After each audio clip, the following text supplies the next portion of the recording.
எனக்கு ரொம்ப நெகிழ்ச்சியா இருக்கு. முருகன் சார் இப்படி ஒரு நிகழ்ச்சி இருக்கு, நீங்க கலந்துக்கணும் அப்படின்னு சொல்லி முதல்ல அவங்கள சந்திச்சப்போ அவங்க சொன்னாங்க. நான் ஒரு எல்லா ஆர்கனைசேஷன் மாதிரி இது ஒரு குரூப் ஆஃப் ப்ரொஃபஷனல்ஸ் நடத்துற ஒரு ஆர்கனைசேஷன், அதுல பேச வரோம் அப்படிங்கிற ஒரு மனநிலையில தான் இருந்தேன். இங்க பார்த்த உடனே நான் இவ்வளவு நேரம் கேட்ட வார்த்தைகளில் அதிகம் கேட்ட வார்த்தை ரிமெம்பர். அந்த ரிமெம்பர்ங்கிற வார்த்தை எனக்குள்ள மனசுக்குள்ள ரொம்ப ஒரு எழுச்சியை கொடுக்கிறது. இங்க இருக்கக்கூடிய பல மூத்த ஆளுமைகள், இசாக்காவினுடைய மூத்த ஆளுமைகளை 40 எப்போதுமே ரொம்ப முக்கியமான இது. வயதிலும் சரி, அந்த 40 எண் எனக்கு ரொம்ப பிடித்த எண். கடைசியாக நான் ஆனந்த விடன்ல எழுதுனது இன்னா 40 இனியவை 40 எழுதுனேன். ஏன்னா 40 நிறைய யோசிக்க வைக்கும். முதுமைக்குள்ள போறோமா இல்ல இளமையை தொலைக்கிறோமா, அது வரைக்கும் வாசல்ல ப்ரோ அப்படின்னு கூப்பிட்டாலும் இன்னைக்கு அங்கிள் அப்படின்னு கூப்பிட்டோம். ஸ்ரீபதி எங்க அங்கிள். அதனால அந்த குட்டி தொப்பை எல்லாமே அங்கிள் ஆக்கிடும். அந்த 40 தான் எல்லாரையும் நினைக்க வைக்கும், அந்த தொலைஞ்சவற்றை எல்லாம் நினைக்க வைக்கும். அப்படி உங்களுடைய இசாக்காவுடைய 40 மிக அழகா கேட்க கேட்க எனக்கு கூட நான் சித்தா படிக்கலன்னா நான் கூட சீசா எக்ஸாம் எழுதிடலாம். அந்த அளவுக்கு ரொம்ப மகிழ்ச்சியா மூத்தவர்களை நினைத்தல் அப்படிங்கிறது ரொம்ப அற்புதமான விஷயம். நான் தொடர்ந்து சித்த மருத்துவத்தில் நான் பேசுவதும் என்னுடைய மூத்தவர்கள், இந்த மூத்த மரபு, இந்த மூத்த சமுதாயம் விட்டு சென்ற விஷயங்களை தான் நான் பேசிக்கொண்டும் எழுதி கொண்டு இருக்கிறேன். அந்த வகையில உங்களுடைய ஒரு முனைப்பான அந்த இசாக்காவினுடைய அந்த மூத்தவர்கள் எவ்வளவு கடினப்பட்டு அங்கிலிருந்து இன்றைக்கு வரைக்கும் உற்சாகமாக இதை எடுத்து வந்திருக்கிறாங்க.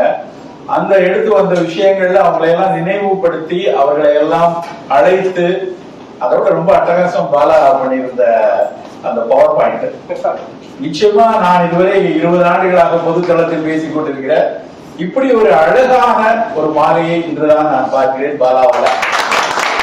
அந்த போட்டோஸை வச்சு உங்களுடைய பழைய நினைவுகளை சொல்லுங்கள் என்று நானும் என் மனைவியும் அப்பப்போ ரொம்ப திடீர்னு போர் அடிச்சுட்டா 25 வருஷத்துக்கு முன்னாடி எடுத்த போட்டோ எல்லாம் வச்சு இது யாரு அது யாருன்னு சொல்லி கிண்டலும் கேலியுமாக பேசிக் கொண்டிருக்கிற ஒரு அந்த மொமெண்ட் இருக்கு இல்லையா, அது கொடுக்கிற சந்தோஷம். நிச்சயமா எனக்கு தெரியும், இவர் இந்த படத்தை வச்சு கேட்ட ஒவ்வொரு நண்பர்கள் கேட்கும் போது அந்த நண்பர்கள் மனதில் எவ்வளவு அழகான விஷயங்கள் விரிந்திருக்கும், எவ்வளவு என்டார்பின்ஸ் சுரந்திருக்கும், அது எவ்வளவு அற்புதமான விஷயம். வாழ்த்துக்கள் பாலா, ரொம்ப அட்டகாசமா பண்ணீங்க, மிகச்சிறப்பாக இருந்தது.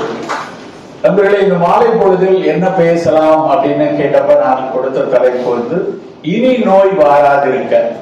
இந்த வார்த்தை இனி நோய் வாராதிருக்கிற சொல் மூத்த நம் தமிழ் சமூகம் கொடுத்த ஒரு சொல் தான். அதாவது நோய் வந்த நோய்களை நாம் வென்றாக வேண்டும், புதிதாக நோய் வாராதிருக்க வேண்டும். அதற்காக பல அனுபவங்களை கோர்த்து நம்முடைய இந்திய சமூகம், தமிழ் சமூகம் நிறைய விஷயங்களை சொல்லி இருக்கிறது. அன்றைக்கு நடந்த உரையாடல்கள், அந்த பழைய நம் சமூகத்தில் நடந்த அறிவார்ந்த மக்களிடையே நடந்த உரையாடல்கள் ரொம்ப ரொம்ப அற்புதமான விஷயங்கள்.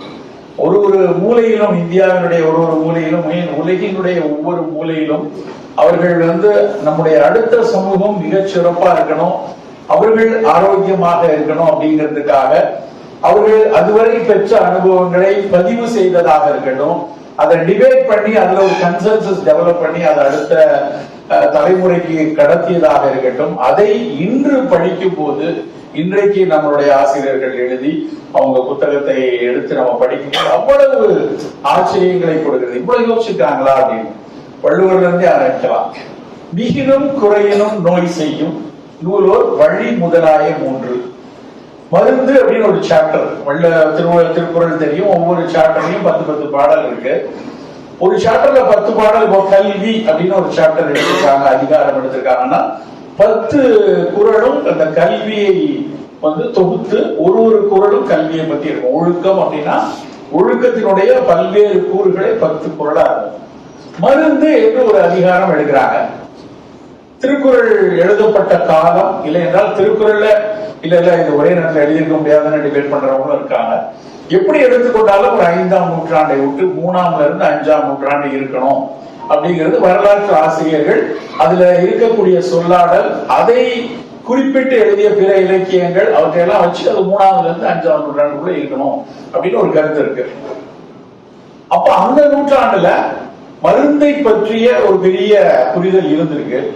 அந்த மருந்துங்கிற 10 அதிகாரத்துல அவர் ஆயுர்வேதத்தை பத்தி எழுதியிருக்கலாம், சித்த மருத்துவத்தை பத்தி எழுதியிருக்கலாம், இல்ல வேத மரபுகள்ல இருந்த மருத்துவ கூறுகளை பத்தி எழுதியிருக்கலாம். ஆனா அந்த மருந்து என்கிற அதிகாரத்துல 10 குறள்ல 7 குறள் உணவை பற்றி தான். உணவை பற்றி தான் 7 குறள் எழுதுறாங்க. 10ல 3 இது நீங்க எடுத்து பாருங்க, 7 குறள் உணவை பற்றி இருக்கும். அதுல ரொம்ப முக்கியமா அவங்க சொல்ற ஒரு குறள் விகினும் குறையினும் நோய் செய்யும். இந்த விகினும் குறையினும் நோய் செய்யும் நூலோ வழி முதலாய 3 வழி முதலாயன வழி அழல் ஐயம், அதான் திரிதோஷம் சொல்லுவாங்க. சித்த மருத்துவத்துல நாங்க வழி அழல் ஐயம் சொல்லுவோம். தமிழ்ல, சமஸ்கிருதத்துல வாத பித்த கபா அப்படின்னு சொல்லுவாங்க. எல்லாம் ஒண்ணுதான். அந்த 3 தோஷங்களும் சரியா இருக்கணும்னா மிகுந்தாலும் குறைஞ்சாலும் கூடினுடா நோய் வந்துடும். இந்த வாத பித்த கபம் வழி அழல் ஐயம் கூடினாலும் குறைஞ்சாலும் நோய் வந்துடும். அப்படிதான் மிகினும் குறையினும் நோய் செய்யும் அப்படின்னு சொன்ன வார்த்தை திருக்குறள்ல. நான் ரொம்ப நாளா அந்த குறள் எனக்கு ரொம்ப பிடித்த குறள். பேலன்ஸ் அப்படிங்கிற ஒரு விஷயம் லைஃப்ல ரொம்ப முக்கியமா இருக்கும். எதையும் கூடியும் கூடாது, குறையும் கூடாது. அது உணவா இருக்கட்டும், வாழ்க்கையினுடைய சந்தோஷமா இருக்கட்டும், இல்லைன்னா படிப்பு, எந்த விஷயத்தை எடுத்துக்கிட்டாலும் இந்த பேலன்ஸ் அப்படிங்கிறது ரொம்ப ரொம்ப முக்கியமான ஒரு விஷயம். நான் சமீபத்துல அந்த பேலன்ஸ்ங்கிற வார்த்தையை நிறைய யோசிச்சிருக்கேன். போன ஆண்டு 2025க்கான நோபல் பரிசை பெற்ற ஒரு பெண்மணி, மார்க் அப்படின்னு ஒரு அம்மா, அவங்க ஆட்டோ இம்யூன் டிசீஸுக்காக நோபல் பரிசு வாங்கியிருக்காங்க. ஆட்டோ இம்யூன் டிசீஸ் இப்ப நம்ம சொரியாசிஸா இருக்கட்டும், இல்ல ருமட்டாய்டு ஆர்த்ரைட்டிஸா இருக்கட்டும், எஸ்எல்இயா இருக்கட்டும், நிறைய ஆட்டோ இம்யூன் டிசீஸ் இருக்கு. அதுக்கு அவங்களோட ஆராய்ச்சியில சொல்றாங்க, அவங்களுடைய நோபல் லாரேட் லெக்சர்ல கடைசி அவங்க முடிக்கிறது அவங்க சொல்றாங்க, balance is not weakness. Balancing தான் ரொம்ப முக்கியம். எதிர்பார்த்தல் தன் உடலை பாதுகாத்ததற்காக உடலில் படைக்கப்பட்ட அந்த எதிர்பார்த்தல் தன்னுடலையே பாதிக்கிறது தான் ஆட்டோ இம்யூன் டிசீஸ்ங்கிறது. நமக்கு காய்ச்சல் வரக்கூடாது, சளி வரக்கூடாது, இருமல் வரக்கூடாது, இல்லைன்னா வெளியிலிருந்து ஒரு அலர்ஜன் வந்தா அந்த அலர்ஜிக்கு எதிராகணும், அந்த கிருமிகள் வந்தா அந்த கிருமிகளை அடித்து விரட்டணும். அதுக்காக உருவாக்கப்பட்ட எதிர்பார்த்தல் நம்ம திசுக்களையே பாதிக்கிறது தான் ஆட்டோ இம்யூன் டிசீஸ்ங்கிறது. ரொமட்டாய்டா இருக்கட்டும், எந்த ஒரு சொரியாசிஸா இருக்கட்டும், எல்லாமே ஒன்னும் வெளியிருந்து கிருமி வரல, உள்ள இருக்கிற இம்யூன் சிஸ்டம் தான் பிழையாக நம்ம தசையவே பாதிக்கிறது. அப்ப அதை பேலன்ஸ் பண்ணணும் அப்படிங்கிற சிந்தனை வந்ததுக்காக தான் அந்த அம்மாவுக்கு நோபல் பரிசு கிடைச்சது. சோ பேலன்ஸ் அப்படிங்கிற ஒரு விஷயம் காலகாலமாக அந்த சமநிலையில் எப்படி இருக்கிறது, நம்ம உணவை எப்படி ஒரு சீராக சமநிலையில் வைத்துக் கொள்ள வேண்டும் என்கிறது 3ஆம் நூற்றாண்டு வள்ளுவனும் சரி, 2025ல மார்க்குக்கும் சரி அதே சிந்தனை கூடிக்கொண்டே இருக்கிறது.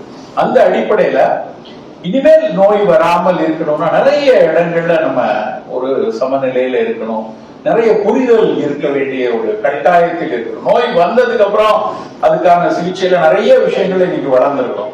முன்னாடி எல்லாம் இருந்ததை விட இப்ப நீங்க சொல்ல போனா சுதந்திரம் அடையும் போது நம்மளுடைய சராசரி ஆயுட்காலம் வெறும் 37 தான். சராசரி ஆயுட்காலம் 1947 37 இயர்ஸ் தான். இன்னைக்கு தமிழ்நாடு எடுத்தா ரொம்ப ஆவரேஜ் ஏஜ் ஸ்பேன் 72 ஆவரேஜ். 85-90 எல்லாம் எந்த விதத்திலும் தொந்தரவு இல்லாமல் வாழ முடியும் என்கிற சூழலுக்கு நம்ம வந்துடும். நாம சில நோய்களை வரவழைத்துக் கொள்ளாமல் சில விபத்துக்கள் இல்லாம நம்ம கொஞ்சம் இருந்துட்டா இன்னைக்கு இருக்கிற சூழல்ல நிச்சயமாக 85-90 எல்லாம் வர்றது ஒரு பெரிய சிக்கல் இல்லை அப்படிங்கிற ஒரு சூழல்ல நம்ம ஆவரேஜ் ஏஜ் ஸ்பேன் 72 வந்திருக்கு. இதுக்கெல்லாம் ரொம்ப அடிப்படையான ஒரு காரணம் நவீன அறிவியல் புரிதலோடு வளர்ந்த பொது சுகாதார வசதிகள். ஒரு பப்ளிக் ஹெல்த் சிஸ்டம் நம்ம சானிடேஷன் ஃபெசிலிட்டியா இருக்கட்டும், நம்மளுடைய இம்யூனிட்டி ஒரு டயப்பர் மட்டும்தான் ஏஜ் பீப்புளுக்கான டயப்பர் தான் மருத்துவ உலகம் யோசித்தது. ஆனா இன்னைக்கு எப்படின்னா எல்லா தளத்திலும் முதுமைக்கான உடல் நலத்துக்கான விஷயம், முதுமைக்கு என்ன கேப்சூல் போடலாம், ஒமேகா 3 மாத்திரை வாங்கி போடலாமா, இல்லைன்னா ஹார்ட் அட்டாக் வராம இருக்க ஆஸ்பிரின்ல வேற என்ன இருக்கு, இப்படி எல்லாம் நிறைய யோசிக்கிற மருத்துவ உலகம் யோசிக்கிற மாதிரி எல்லா துறையிலும் இந்த சிந்தனைகள் ஓடிக்கொண்டே இருக்கு. இப்ப எனக்கு ஆச்சரியமா இருந்துச்சு, பரவாயில்ல இதுக்கெல்லாம் ஒரு கன்வீனியன்ட் வேணும் இல்லையா? கண்டிப்பா இதுக்கான கன்வீனியன்டான டிஷர்ட் வேணும், கன்வீனியன்டான இன்னர்ஸ் வேணும், அதுக்கான பேண்ட் வேணும். அதுக்கு ஒருத்தங்க யோசிக்கிறாங்க அப்படிங்கிறப்ப ரொம்ப சந்தோஷமா இருந்தது. ஆனால் நாம் இதெல்லாம் தாண்டி யோசிக்க வேண்டிய விஷயம், உடல் நலத்தை கொஞ்சம் கரெக்டா சரியா சீரா வைத்துக் கொள்ள வேண்டிய கட்டாயம் இருக்கிறது. இது முதல் விஷயம். இங்க நிறைய இவ்வளவு நேரம் அறிமுகப்படுத்துற பல பேராளுமைகள், முதுமைக்குள் நுழையிற பேராளுமைகள் நிறைய பேரை பார்க்கிறேன். அப்படிலாம் இருக்கிறவங்க அவர்களுடைய உடல் நலத்துக்கு பார்க்கறது முதல் விஷயம். ரெண்டாவது ரொம்ப கன்சர்னா இருக்கிற விஷயம் என்னன்னா, நம்ம அடுத்த தலைமுறையை பார்த்து வரக்கூடிய கொஞ்சம் கோபம், கொஞ்சம் சில நேரத்துல என்னதான் இங்க கேட்க மாட்டேங்கிறாங்களே, எவ்வளவுதான் சொல்லி கொண்டு இருந்தாலும் இதை எடுக்காம அவங்க ஒரு ஜங்க் உணவுக்குள்ள போறாங்களே, குப்பை உணவுக்குள்ள போறாங்கன்னு ஒரு கோபம் எல்லா 50கள்ல இருக்கக்கூடிய 60கள்ல இருக்கக்கூடிய எல்லாருக்குள்ளேயும் அது ஒரு சின்ன பிரச்சனை மனசுக்குள்ள ஓடிக்கொண்டே இருக்கிறது. ஏன்னா அடுத்த தலைமுறைக்கு இப்ப நம்ம 85 90 வந்துட்டோம். இப்போ எனக்கு ஒருத்தர் போட்டோ பார்த்து ரிவர்ஸ்ல லெஃப்ட் ரைட் கரெக்டா பேரை சொன்னது எனக்கு பக்குன்னு ஆயிடுச்சு. நம்மளால சொல்ல முடியுமா அந்த கிளாஸ் அப்படின்னு யோசிச்சேன். அவங்க அவ்வளவு பேர் பேரை சொல்லி மடமடன்னு சொல்லும் போது யாரோ சொன்னாங்க, எங்கெல்லாம் அல்சீமர், அதெல்லாம் அல்சீமர்லாம் நினைச்சே பார்க்காதீங்க. அவ்வளவு அருமையா மிக அழகாக பெயரை சொல்லக்கூடிய ஒரு சமூகமாக இந்த 85 90கள் இருக்கும்போது, 80கள்ல நம்ம இருக்கும்போது, இப்ப 15 வயசுல 20 வயசுல இருக்கக்கூடிய டிஜிட்டல் ஆர்டிஸ்டிக் குழந்தைகள்னு சொல்றாங்க. நீங்க டிஜிட்டல் ட்ரஸ்ட வச்சு பேசுறீங்க. அந்த டிஜிட்டல் ஆர்டிஸ்டிக் குழந்தைகள்னு அவங்கள ஒரு கிண்டலா சொல்றாங்க. ஏன்னா நம்ம பார்க்கக்கூடிய, நாம் படித்த அந்த 360 டிகிரியில அறிவியலையும் பொறியியலையும் கணிதத்தையும் இலக்கியத்தையும் தமிழையும் நம்ம 360 டிகிரியில படித்த மாதிரி அவங்க படிக்கல. அவங்க விஷுவலைஸ் பண்ற விஷயம் வேற ஒரு அறிவியல், வேற முழுக்க அவங்க அந்த டிஜிட்டல் உலகத்துக்குள்ள போய் படிக்கும் போது இதே நினைவாற்றல் இருக்குமா, இதே புரிதல் இருக்குமா அப்படிங்கிற ஒரு விஷயத்துல பெரிய கேள்வி கொண்டே இருக்கு. அப்ப அந்த தலைமுறை எப்படி ஆரோக்கியமாக இருக்கும், அதுவும் நமக்கு நாம ஆரோக்கியமா இருக்கணும் ஒரு விஷயம், நம்மளுடைய அடுத்த தலைமுறை ஆரோக்கியமாக இருக்குமா அப்படிங்கிற ஒரு விஷயம் இன்னும் நமக்கு முன்னாடி இருக்கக்கூடிய ஒரு முக்கியமான கேள்வி. கொஞ்சம் சங்கடமாக இருந்தா கூட, நான் இங்க அடையாறு புற்றுநோய் மருத்துவமனையில நான் ஒரு கருத்தரங்குக்கு போயிருக்கேன். இதே மாதிரி எல்லாம் நிறைய பேர் உட்கார்ந்துருக்கோம். நானும் செகண்ட் ரோல உட்கார்ந்து பார்த்து கொண்டிருக்கிறேன். ஒரு அடையாறு அந்த உங்களுக்கு தெரியும் அந்த ஹாஸ்பிட்டல் எவ்வளவு ரெப்யூட்டட் ஹாஸ்பிட்டல் அப்படின்னு. அதுல ஒரு மிகப்பெரிய மருத்துவ ஆளுமை, ஒரு பெண் பேராசிரியை. அந்த அம்மா ஒரு பெரிய ரிசர்ச்சர். அவங்க இது மாதிரி ஒரு பவர் பாயிண்ட் ஒன்று ப்ரெசென்ட் பண்ணி ஒரு ப்ரெசன்டேஷன் கொடுக்குறாங்க. அது அந்த லெக்சர் செஷன்ல அவங்க ஃபர்ஸ்ட் ப்ளீனரி லெக்சர், அவங்க ஒரு கீனோட் ஸ்பீக்கர்.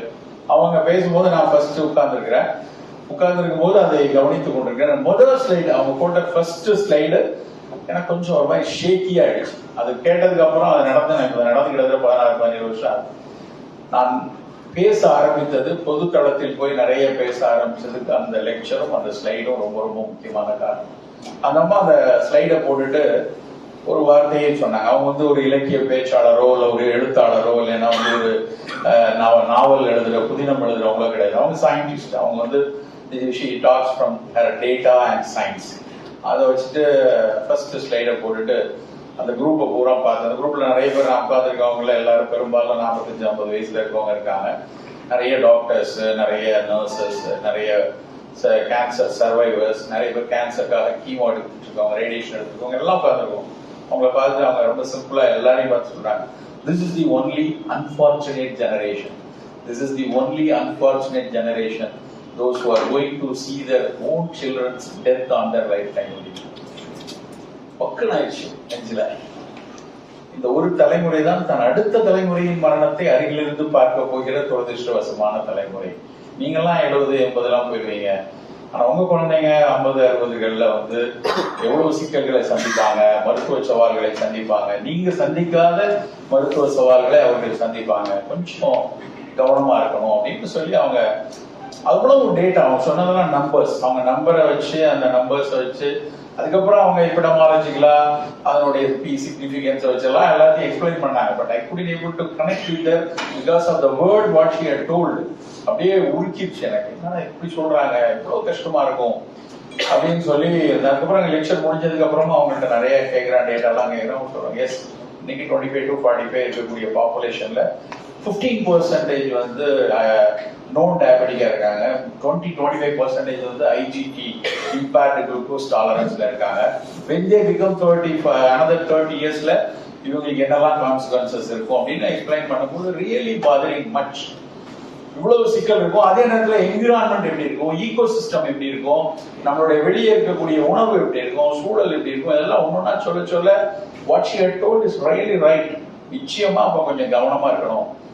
யங்கர் ஜெனரேஷன் இந்த நான் கம்யூனிகபிள் டிசீசஸ் கிளச்சஸ்க்குள்ள மாட்டாம பாத்துக்கிறதுக்கு நம்ம கொஞ்சம் கவனமா இருக்கணும். ஒருவேளை அப்படி இருந்தா கூட அதை அலட்சியமா எடுத்துக்கொள்ளாமல் எப்படியாவது அது ஒரு கட்டுப்பாட்டுக்குள் வைத்துக் கொள்ளக்கூடிய ஒரு வாழ்வியலை கற்றுக் கொடுக்கணும், அந்த வாழ்வியலை சொல்லணும். அப்படிங்கிறதுக்காகத்தான் திரும்ப திரும்ப திரும்ப வள்ளுவன் அதற்கு சொன்ன அந்த 7 குறள் உணவை பத்தி சொன்னார் அல்லவா, அந்த உணவை நம்ம சொல்ல. ஏன்னா நம்ம கையில இருக்கிற ஒரே ஒரு ஃபேக்டர் அது மட்டும்தான். என்விரான்மெண்ட்டை தனியா ஒரு ஆளால பண்ண முடியாது. மொத்தமா சொசைட்டியே சேர்ந்து சிவிக் சிஸ்டத்தோட சிவிக் சென்ஸ் நல்லா இருக்கணும், கவர்னன்ஸ் நல்லா இருக்கணும், கவர்மெண்ட் திங்கிங் நல்லா இருக்கணும், பாலிசி நல்லா இருக்கணும். எல்லாம் சேர்ந்தாதான் அந்த என்விரான்மெண்டல் டேமேஜஸ் அசார்ட்ஸ் நம்மளால கொஞ்சம் வேணும் குறைக்க முடியும். பட் கிச்சன் நம்ம கையில இருக்கு, சாப்பாடு நம்ம கையில இருக்கு. அதுல குறைந்த அளவு நம்மளுடைய இந்த ரிஸ்க் ஃபேக்டர்ஸை குறைக்க முடியும். அதுல எந்த அளவுக்கு நம்மளால் கவனம் செலுத்த முடியுதோ, அக்கறை செலுத்த முடியுதோ, அந்த அளவுக்கு இந்த நோயினுடைய பிடிகளை சற்று தளர்த்த முடியும், அல்லது நோய் வராமல் காத்து கொள்ள முடியும் என்பதற்காகத்தான் திரும்ப திரும்ப திரும்ப இதை பேசிக்கொண்டே இருக்கிறோம். நிறைய இடத்துல மேடைகள்ல பேசும்போது சில நேரத்தில் நண்பர்கள் இருப்பாங்க, ஏன்னா அதே கதையை திரும்ப எத்தனை நாளைக்கா கருப்பு கவுனியை போட்டு ஆத்திக்கிட்டே இருப்பேன் அப்படின்னு சொல்லிட்டே இருப்பாங்க. அப்ப நான் சொல்றேன், இல்ல இல்ல, யாரோ ஒரு 4 பேருக்கு புதுசா இருக்கும் கருப்பு கவுனி, 40 பேருக்கு தெரிஞ்சதா இருக்கட்டும், ஆனா 4 பேருக்கு புதுசா இருந்ததுன்னா அவர் ஒருவேளை அதை தேட ஆரம்பித்தால், அவர் அதற்கு பயன்படுத்தினால் அது எனக்கு என் உரைக்கான ஒரு விஷயமா தான் இருக்கும். எத்தனை தடவை எஸ்பி பாலசுப்ரமணியம் பாட்டு பண்ணாலும் இளைஞர்களா பாட்டை கேட்கிறோம்ல, சார் அதை பாடுங்க அப்படின்னு கேட்டோம். கோவில்ல ஒரு போயிட்டாரு. இருந்தாலும் நமக்கு வந்து அது ஒரு முக்கியமான ஒரு விஷயமா இருக்கிறதுனால தொடர்ச்சியாக சில விஷயத்தை கூறிக்கொண்டே இருக்க வேண்டிய கட்டாயத்துக்கு நண்பர்களே, நமக்கு இன்றைக்கு சவால்களாக இருக்கக்கூடிய நோய்கள்ல கம்யூனிகபிள் டிசீஸ ஓரளவுக்கு நம்ம பிரிவென்ட் பண்ணியிருக்கோம். ஈவன் கோவிட் கூட நம்மளால வந்து நம்ம ஜெயிச்சிட்டோம். மனித தலைமுறை வந்து உறுதியா நம்ம சொல்ல முடியும், நாம ஜெயிச்சு கடந்து வந்துட்டோம். ஆனா இன்னைக்கும் ப்ராப்ளமா இருக்கிற ஒரே விஷயம் வந்து நான் கம்யூனிகபிள் டிசீஸ் தான். கம்யூனிகபிள் டிசீஸ்க்கு வேக்சின்ஸ் வந்தது, ஹர்ட் இம்யூனிட்டி இருந்தது, டிஃபென்ஸ் கிடைச்சது, நகர்ந்து வந்துட்டோம். ஆனா நான் கம்யூனிகபிள் டிசீஸுக்கு இன்னைக்கு வரைக்கும் எந்த நான் கம்யூனிகபிள் டிசீஸ்லயும் வேக்சின்ஸ் இல்ல. டயபெட்டிக் வந்து வேக்சின் வச்சு ப்ரிவென்ட் பண்ண முடியாது, ஹைப்பர் டென்ஷன் முடியுமா முடியாது, ஹார்ட் அட்டாக்ஸ் வராம இருக்கவே முடியாது. கேன்சர்ஸ்ல 1-2 கேன்சர்ஸ்க்கு வேக்சின்ஸ் வந்திருக்கு. மற்றபடி தெரபியூட்டிக்கல் வேக்சின்ஸ் 1-2 இருக்கக்கூடிய மீது எதுவும் ப்ரிவென்ஷன் கிடையாது. ஆனா இந்த சர்க்கரை, ரத்த கொதிப்பு, மாரடைப்பு, புற்றுநோய் இவற்றை எல்லாம் தடுக்கணும், நம்ம அடுத்த தலைமுறைகள் வரக்கூடாது அப்படின்னு நினைத்தால், அந்த நோய்கள் வராது இருக்கணும்னா அதற்கான முதல் மெனக்கெடல் இருக்க வேண்டிய இடம் நம்முடைய உணவு தான். அந்த உணவுல ரொம்ப ரொம்ப ரொம்ப அக்கறையாக இருக்கணும். அது வந்து ஒரு சாய்ஸ் இல்லை, அது மேண்டேட். இனிமேல் மேண்டேட், இனிமேல் இப்படித்தான் சாப்பிடணும் அப்படிங்கிற கட்டாயம் இருந்தால் மட்டும்தான் நம்ம இதை கடந்து கடந்து செல்ல முடியும். எப்படி என்ன மாதிரி எல்லாம் சின்ன சின்ன அக்கறைகள் இருக்கலாம் என்பதை மட்டும் இந்த மாலை பொழுதில் கொஞ்ச நேரம் ஷேர் பண்ணிட்டு போகலாம் அப்படின்னு நினைக்கிறேன். முதல் விஷயம் ஃபர்ஸ்ட் நம்ம எடுத்துக்கிட்டோம்னா, காலையில எழுந்திரிச்ச உடனே நம்ம எல்லாரும் முதல்ல யோசிக்கிற விஷயம் வந்து காஃபி, டீ. நான்லாம் வந்து கிளினிக்ல சித்தா டாக்டர்னால நான் மருந்து எழுத ஆரம்பிக்கும் போதே பக்கத்துல பேஷண்ட் யாரும் சொல்லுவாங்க, சார் சித்த வைத்தியர் எதையாவது எழுதிட்டு உடனே காபி குடிக்காத அப்படின்னு சொல்லிட்டு நான் எரிச்சு போயிடுறேன். என்னால காலையில ஒரு கஷாயம் மாதிரி ஒரு காலையில 3 டிகிரி காஃபி சாப்பிடலைன்னா என்னால வந்து அதுக்கு மேல எதுவும் செய்ய முடியாது அப்படின்னு சொல்லுவாங்க. அந்த அளவுக்கு காஃபி, டீ வந்து நம்மகிட்ட பயங்கரமா ஸ்ட்ராங்கா உள்ள இருக்கு. அந்த காலத்தில் காபி இல்லைன்னு ஒரு புக் இருக்கு, முடிஞ்சப்பா வாசிக்கிறவங்க ஆசைப்படுறவங்க வாசிப்பாங்க. ஏஆர் வெங்கடாச்சலபதினு கடந்த ஆண்டு சாகித்ய அகாடமி வாங்கிய ஒரு மாபெரும் ஆளுமை எழுதின புத்தகம். அந்த புக்கு வந்து அந்த புக்ல நிறைய ரொம்ப அழகா எழுதி, அவர் வந்து ஒரு சாதாரணமா எழுதுற புதினம் எழுதுறவர்ல எவிடன்ஸ் பேஸ்டா எழுதக்கூடிய சயின்டிபிக்கா எழுதுற ரைட்டர்.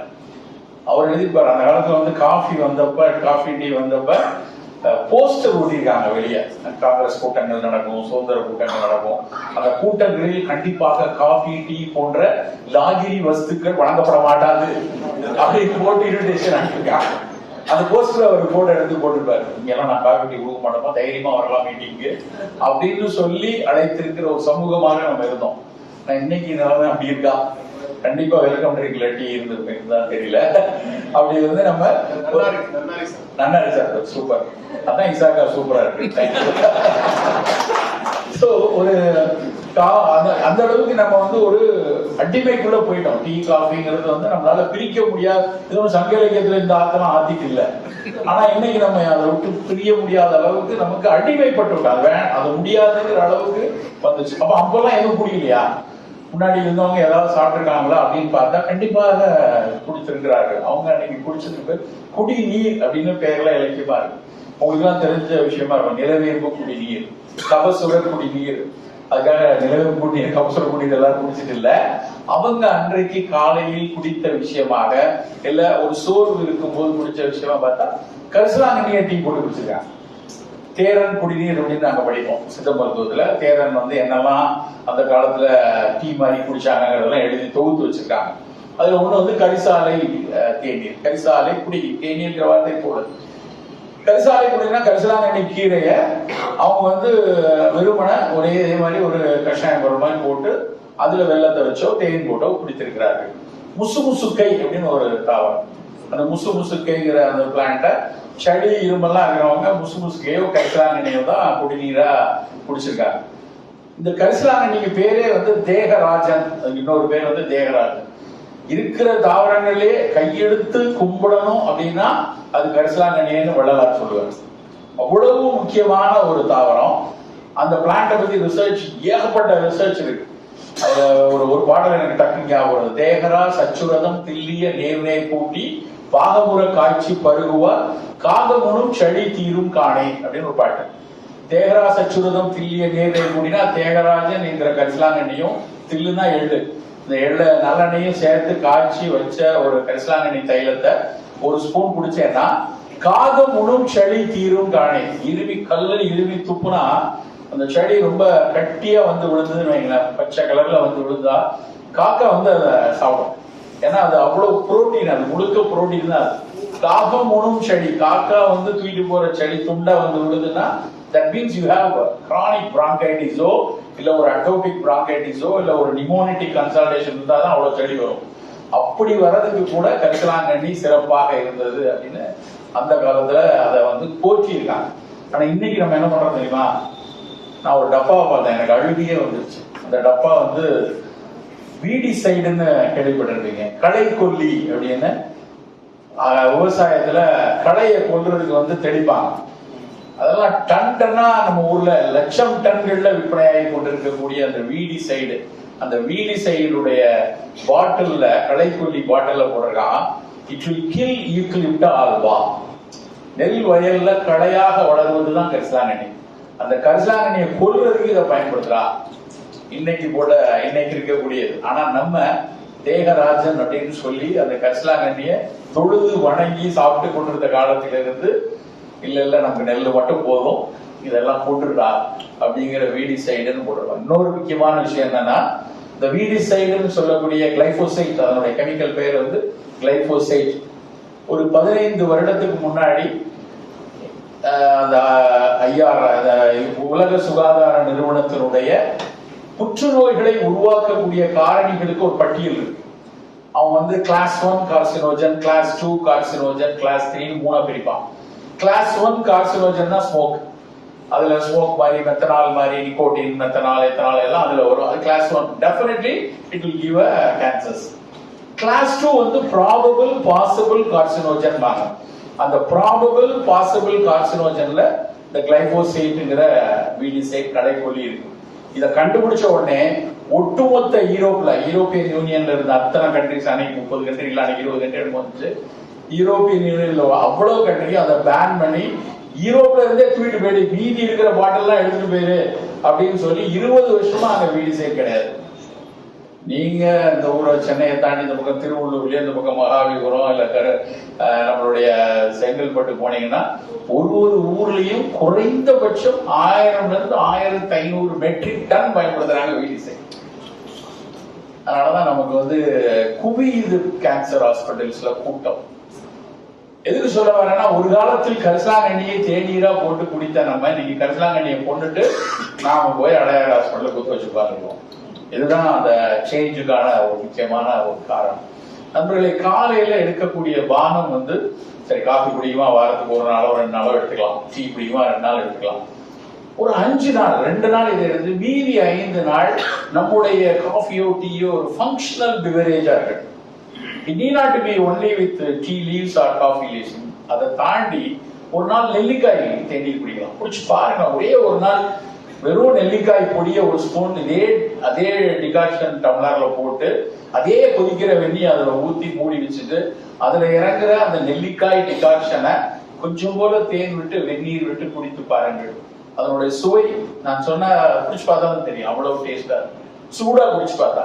நெல்லிக்காயில ஒரே ஒரு பெரிய பிளஸ் பாயிண்ட் என்னன்னா, நெல்லிக்காய் உலர்ந்தாலும் நெல்லிக்காயை சுட வச்சாலும் அதுல இருக்கக்கூடிய விட்டமின் சி முழுமையாக வெளியே போகாது. நெல்லிக்காயில மட்டும்தான் வந்து ட்ரை ஆனாலும் சூடு பண்ணாலும் அந்த விட்டமின் சி வெளியே போகாது. காஃபில விட்டமின் சி இருக்காது. காஃபில கேஃபீன் மட்டும்தான். அது மட்டும்தான் நமக்கு வந்து ஒரு வேசோ டைலேஷன் கொடுத்து ஒரு எனர்ஜி கொடுக்கறது மட்டும்தான். பட் நெல்லிக்காயில கிட்டத்தட்ட 50 பொருளாவது உடலுக்கு நல்லது செய்யக்கூடிய பொருள். விட்டமின் சில இருந்து, டானின்ல இருந்து, பிளாவனாய்ட்ஸ்ல இருந்து, ஆன்டி ஆக்சிடென்ட்ல இருந்து, ஃப்ரீ ரேடிக்கல் ஸ்கேவெஞ்சிங் பண்ண எத்தனையோ பொருள் நெல்லிக்காயில இருக்கு. அப்ப ஏன் நம்ம ஒரு நாள் நெல்லிக்காய் டீ குடிக்கூடாது, ஒரு நாள் கரிசலாங்கண்ணி டீ குடிக்கூடாது, ஒரு நாள் ஆவாரை டீ குடிக்கூடாது, ஒரு நாள் செம்பருத்தி பூ டீ குடிக்கூடாது, ஒரு நாள் சுக்குமல்லி காஃபி குடிக்கூடாது? இதுக்கெல்லாம் பெருசா போய் கொல்லிமலையில ஏறி 7 கடல் தாண்டி மலை எல்லாம் ஒண்ணும் போட்டான். நம்ம வீட்டுல ஒரு டப்பால வந்து கரிசலாங்கண்ணி பொடி, ஒரு டப்பால நெல்லிக்காய் பொடி, ஒரு டப்பால சுக்குமல்லி ஏன் வைக்க முடியாதா? And it's not very expensive also. இது வந்து ரொம்ப சாதாரண விலை உள்ளதுதான். ஆனால் அதுக்கான பழக்கம் நம்மகிட்ட இல்ல. நம்ம எங்கேயோ விளையிட்டோம். 3 ரோசஸ்காரன் வந்து இது இல்லைன்னு அதிமதுரம் அடங்கியது அப்படின்னு ஒரு பாட்டி சொன்னோடனே அதை 10 ரூபாய் பண்ணி வாங்குறாங்க. நெல்லிக்காய் வியாபாரிக்கு அப்படின்லாம் விளம்பரம் பண்ற அளவுக்கு காசு கிடையாது. அது தோட்டத்துல விளைஞ்சு சும்மா தான் கிடைக்கும். நம்ம கொஞ்சம் மெனக்கிடணும். ஒரு சின்ன அக்கறை, சின்ன கரிசனம் நம்மகிட்ட இருக்கணும். சோ உங்க காஃபில, இசாக்கா மெம்பர்ஸ் உடைய காஃபி டீல வாரத்துக்கு ஒரு 3-4 நாள் இதுல ஏதோ ஒண்ணு உங்களுக்கு பிடிச்சதை இருக்கு. அது ஒரு சின்ன லெவல்ல நமக்கு வந்து ஒரு பாதுகாப்பை கொடுக்கும். அது ஏதாவது ஒரு நோய் வராமல் காத்துக் கொள்வதற்கு உதவும். ஆவாரை பூத்திருக்க சாவாரை கண்டதுண்டோ அப்படின்னு சித்த மருத்துவம் சொல்லியிருக்கு. ஆவிரை கொன்றை நாவல் அலைகடல் முத்தம் கோஷ்டம் மேதிய மருதத்தோனும் விருதுக்க கொண்டு காவிரி நீரும் மற்றும் கடல் நீரும் மற்றும் தானேன்னு ஒரு பாட்டு. என்ன அர்த்தம் அப்படின்னா, அந்த ஆவாரை கொன்ற நாவல் முத்தக்காசு கோஷ்டம் இதெல்லாம் போட்டு கட்டாயம் கூட குடிச்சேன்னா காவிரி நீரும் வத்தும் கடல் நீரும் வத்தும்னு பரிபாஷையில சொல்லிட்டு போறாங்க. அது என்ன அர்த்தம்னா, காவிரி நீர் இனிப்பா இருக்கும். இப்போ உள்ள காவிரி நீர் எப்படின்னு தெரியாது, அவர் இந்த பேர் இருந்துச்சு. காவிரி நீர் வத்தும் அப்படின்னா என்ன அர்த்தம்? யூரின்ல சுகர் வெளியே போச்சுன்னா அந்த யூரின் கிளைகோசூரியா அப்படிம்பாங்க, ரீனல் கிளைகோசூரியா, அதுக்கும் நல்லது. ரொம்ப உப்பு இருக்கு அப்படின்னு சொன்னா அவனோட ரத்தத்தில் உப்பு சேர்ந்ததுன்னா யூரின்லயும் உப்பு நிறைய இருக்கு. சோ காவிரி நீரையும் கடல் நீர், அதாவது சுகருக்கும் டயபெட்டிக்கும் நல்லது. டயபெட்டிக் சிகேடி அப்படின்னு சொல்லக்கூடிய ரீனல் டிசீஸ்க்கும் அந்த ஆவாரை கஷாயம் நல்லது. அன்றைக்கு பாடலாக எழுதிட்டாங்க. இன்றைக்கு இதே ஊரில் இருக்கக்கூடிய institute of basic medical science, doctor MGR medical university, national institute of Siddha, பேப்பரா போட்டு தர்றாங்க. அந்த ஆவாரை கஷாயம் எப்படி எல்லாம் டயபெட்டிக் நல்லா இருக்கு, எப்படி ரீனல் டேமேஜ் ப்ரிவென்ட் பண்ணுது, எப்படி மைக்ரோவாஸ்குலர் டேமேஜஸ்க்கு ப்ரிவென்டிவா இருக்கு, எல்லாம் எழுதுறாங்க. இது 3 ரோசஸ் கம்பெனிக்குள்ள வர்றதுக்கு இன்னும் 30 வருஷம் ஆகும். நாமே அது வந்து கஷாயமாக எடுத்துக்கலாம். நாம சாதாரணமா ஒரு நாள் ஆவாரை கஷாயம் எடுத்துக்கொள்ளலாம், ஒரு நாள் வந்து சுக்குமல்லி காஃபி இப்படி எடுத்துக்கலாம். சரி, எனக்கு அதெல்லாம் சார் டீ தான் சார் வேணும், எனக்கு டீல இருக்கிற அந்த ஒரு இது எனக்கு வந்து வேற எதுலையும் கிடைக்கல அப்படின்னு சில பேர் சொல்லுவாங்க. டீ குடிங்க, நல்லதான், தப்பே இல்லை. டீயும் இதே மாதிரி ஆவார மாதிரி தேயிலையும் ஒரு நல்ல ஒரு மூலிகை இலை தான். ஆனா டீயா குடிக்கணும். இங்க என்ன சார் டீயா குடிக்கணும் என்ன அர்த்தம் அப்படின்னு சில பேர் போகலாம். நம்ம குடிக்கிறது பேர் டீ கிடையாது, நம்ம குடிக்கிறது பேர் தேநீர் பால் பாயாசம். நம்ம பால் பாயாசம் தான் குடிக்கிறோம். நம்ம குடிக்கிற டீக்கு பேரு டீ லீஃப். உலகத்திலேயே நீங்க பிளைட்ல போறவங்க எல்லாரும் நீங்க கண்டிப்பா, நீங்க எல்லாம் பெரிய ஆளுமைகள், கண்டிப்பா பிளைட்ல போவீங்க. போகும்போது அந்த குரூ மெம்பர் வந்து காஃபி டீ கொண்டு வரும்போது நம்ம தொப்பையை பார்த்த உடனே பால் ஊத்தவா அப்படிப்பான். மற்றவனுக்கு எல்லாம் வெறும் டீ தான் கிடைக்கும். நமக்கு மட்டும் பால் பாக்கெட் சேர்த்து கொடுக்கலாம். ஏன்? உலகத்திலேயே தேயிலையில பால் ஊத்தி குடிக்கிற ஒரே கூட்டம் நம்ம மட்டும் தான், வேற எங்கேயும் குடிக்கிறது இல்லை. அதுக்கும் ஒரு அந்த காலத்தில் காப்பி இல்லை புஸ்தகம் தான் ஞாபகம் வருது. டீல பால் இப்படா உள்ள சேர்த்தாங்க, மற்ற எல்லாரும் வெறும் டீ தான் குடிச்சிருக்காங்க. நம்ம மட்டும் ஏன் பால் டீ வந்து பார்த்தா, அன்னைக்கு இங்கிலீஷ்காரன் மேட்டுப்பாளையத்துல முதல்ல நீல்கிரிஸ்ல இருந்து டீ லீவ்ஸ் வந்தோடனே கோயம்புத்தூர் கலெக்டர் ஸ்டெயின்ஸ் அவங்கலாம் இருக்கும்போது, கலெக்டரா இருக்கும்போது டீ வந்துச்சு. அவருக்கு டீ வந்தோடனே அவர் பக்கத்து சீட்ல நம்ம ஊர்ல இருக்க மிகப்பெரிய படித்தவங்க தான் அடுத்த லெவல், கலெக்டருக்கு அடுத்த லெவல்ல உட்காந்துருப்பாங்க. அவங்கள்ட்ட துறைக்கு டீ வந்தோடனே அவரு நீங்களும் குடிங்க ஜி அப்படின்னு சொல்லி அந்த டீயை கொடுக்குறாரு. இவருக்குன்னா பயம், நம்ம வீட்டுல பால் தானே நல்லதுன்னு சொல்லியிருக்காங்க அப்படின்னு அவர் சொம்புல பால் கொடுத்துருக்காரு. ஆனா கலெக்டர் டீ கொடுக்குறாரு. கலெக்டரையும் மீற முடியாது, பாலையும் விடக்கூடாது, ரெண்டையும் கலந்து அடிச்சிட்டாங்க. நம்ம அப்படிதான், நான் ஜோக் இல்ல, உண்மையிலே நடந்தது. டீயை கொஞ்சம் வச்சு பாலையை கொஞ்சம், ஏன்னா வீட்டுல போனா வீட்டு அம்மா சட்டம் கொடுப்பேன் அப்படின்னு பாலையை ஊத்தி டீல பால் ஊத்தி குடிச்சதே இதனாலதான். அந்த பழக்கம் இன்னைக்கு வரைக்கும் நம்மளை பத்திக்கிட்டு எல்லாரும் காரணம். அதனால டீ குடிக்கணும்னா வெறும் பிளாக் டீயா குடிங்க, கிரீன் டீயா குடிங்க, வாட் எவர். இல்ல அதுல பிளேவர் வேணும்னா புதினா டீ குடிக்கலாம், சின்னமான் டீ குடிக்கலாம், வாட் எவர். டீ லீவ்ஸ் வந்து ரிச் அண்ட் ஃபினாலிக் காம்பவுண்ட்ஸ். புற்றுநோய் வரைக்கும் தடுக்கக்கூடிய தன்மை வெறும் டீ லீவ்ஸ் உண்டு. அதனால டீ டிகாக்ஷனா அப்படியே குடிக்கணும். அப்பதான் அதுல உள்ள ஃபீனால் அப்படியே இருக்கும். பால் அப்படி ஊத்திட்டோம்னாலே அதுல இருக்கக்கூடிய புரோட்டீன்ஸ் வந்து டிகிரேட் பண்ணிவிடும், அந்த காம்பவுண்ட் வந்து டிகிரேட் பண்ணி ஃபுல்லா போகாது, ஆனா ஒரு 40-50% குறைஞ்சிடும். ஸோ டீ வேணும்னு நினைக்கிறவங்க பிளாக் டீ எடுத்துக்கலாம். சப்போஸ் ஆபீஸ்ல நடுவில் 11 o'clock 3 o'clock நம்ம டீ வேணும்னு நினைக்கிறவங்க யூ கேன் டேக் அந்த நேரத்தில் கிரீன் டீயோ பிளாக் டீயோ எடுத்துக்கலாம். ஸோ இதுல என்ன டேக் ஹோம் மெசேஜ்னா, நம்ம பிவரேஜஸ் காலையில சாப்பிடக்கூடிய தேநீர், மாலையில சாப்பிடக்கூடிய தேநீர், ஒரு நாள் காஃபி டீயா இருக்கட்டும், மறுநாள் ஏதாவது ஒரு ஃபங்க்ஷனல் பிவரேஜா நாம மாற்றிக்கொள்ளணும். இப்போ சம்மர் வரும்போது காஃபி டீயே வேணாம், நீராகாரம் one of the best food in the world. உலகத்துல பல ஆராய்ச்சியில நான் வந்து 6ஆம் திணை 2012 எழுதுறேன். 12 எழுதும்போது ஒரு சாப்டர் வந்து நீராகாரத்தை பத்தி எழுதணும். அப்பெல்லாம் ஆர்கியூ பண்ணாங்க, நீராகாரம் சொல்றாது ஏன்னா பழைய பொருளை போய் தண்ணியை ஊத்தி முந்தின நாள் சாத்த தண்ணி ஊத்தி அதெல்லாம் என்ன சயின்டிபிக் எவிடன்ஸ் இருக்கு ஆகும்னாங்க. ஒரு 2-3 மாசத்துக்கு முன்னாடி ஸ்டான்லி மெடிக்கல் காலேஜ்ல பழைய சோறுக்குன்னு ஒரு கண்காட்சி நடத்தினாங்க. 3 நாள் பழைய சோறு கண்காட்சி. எனக்கு ரொம்ப சந்தோஷமா இருந்துச்சு. 20 வருஷம் முன்னாடி நம்ம சொன்னோம், இன்னைக்கு ஒரு கண்காட்சியே ஒரு அரசு மருத்துவமனை நடத்தக்கூடிய அளவுக்கு அதில் ஆராய்ச்சி பண்ணி, ஏன்னா பழைய சோறுல முந்தின நாள் சாதத்துல தண்ணி ஊத்தி வச்சு மறுநாள் காலையில் அதை கரைச்சா அதுல இருக்கக்கூடிய நுண்ணுயிரிகளை வேற எதுலையும் நம்மளால கொண்டு வர முடியாது.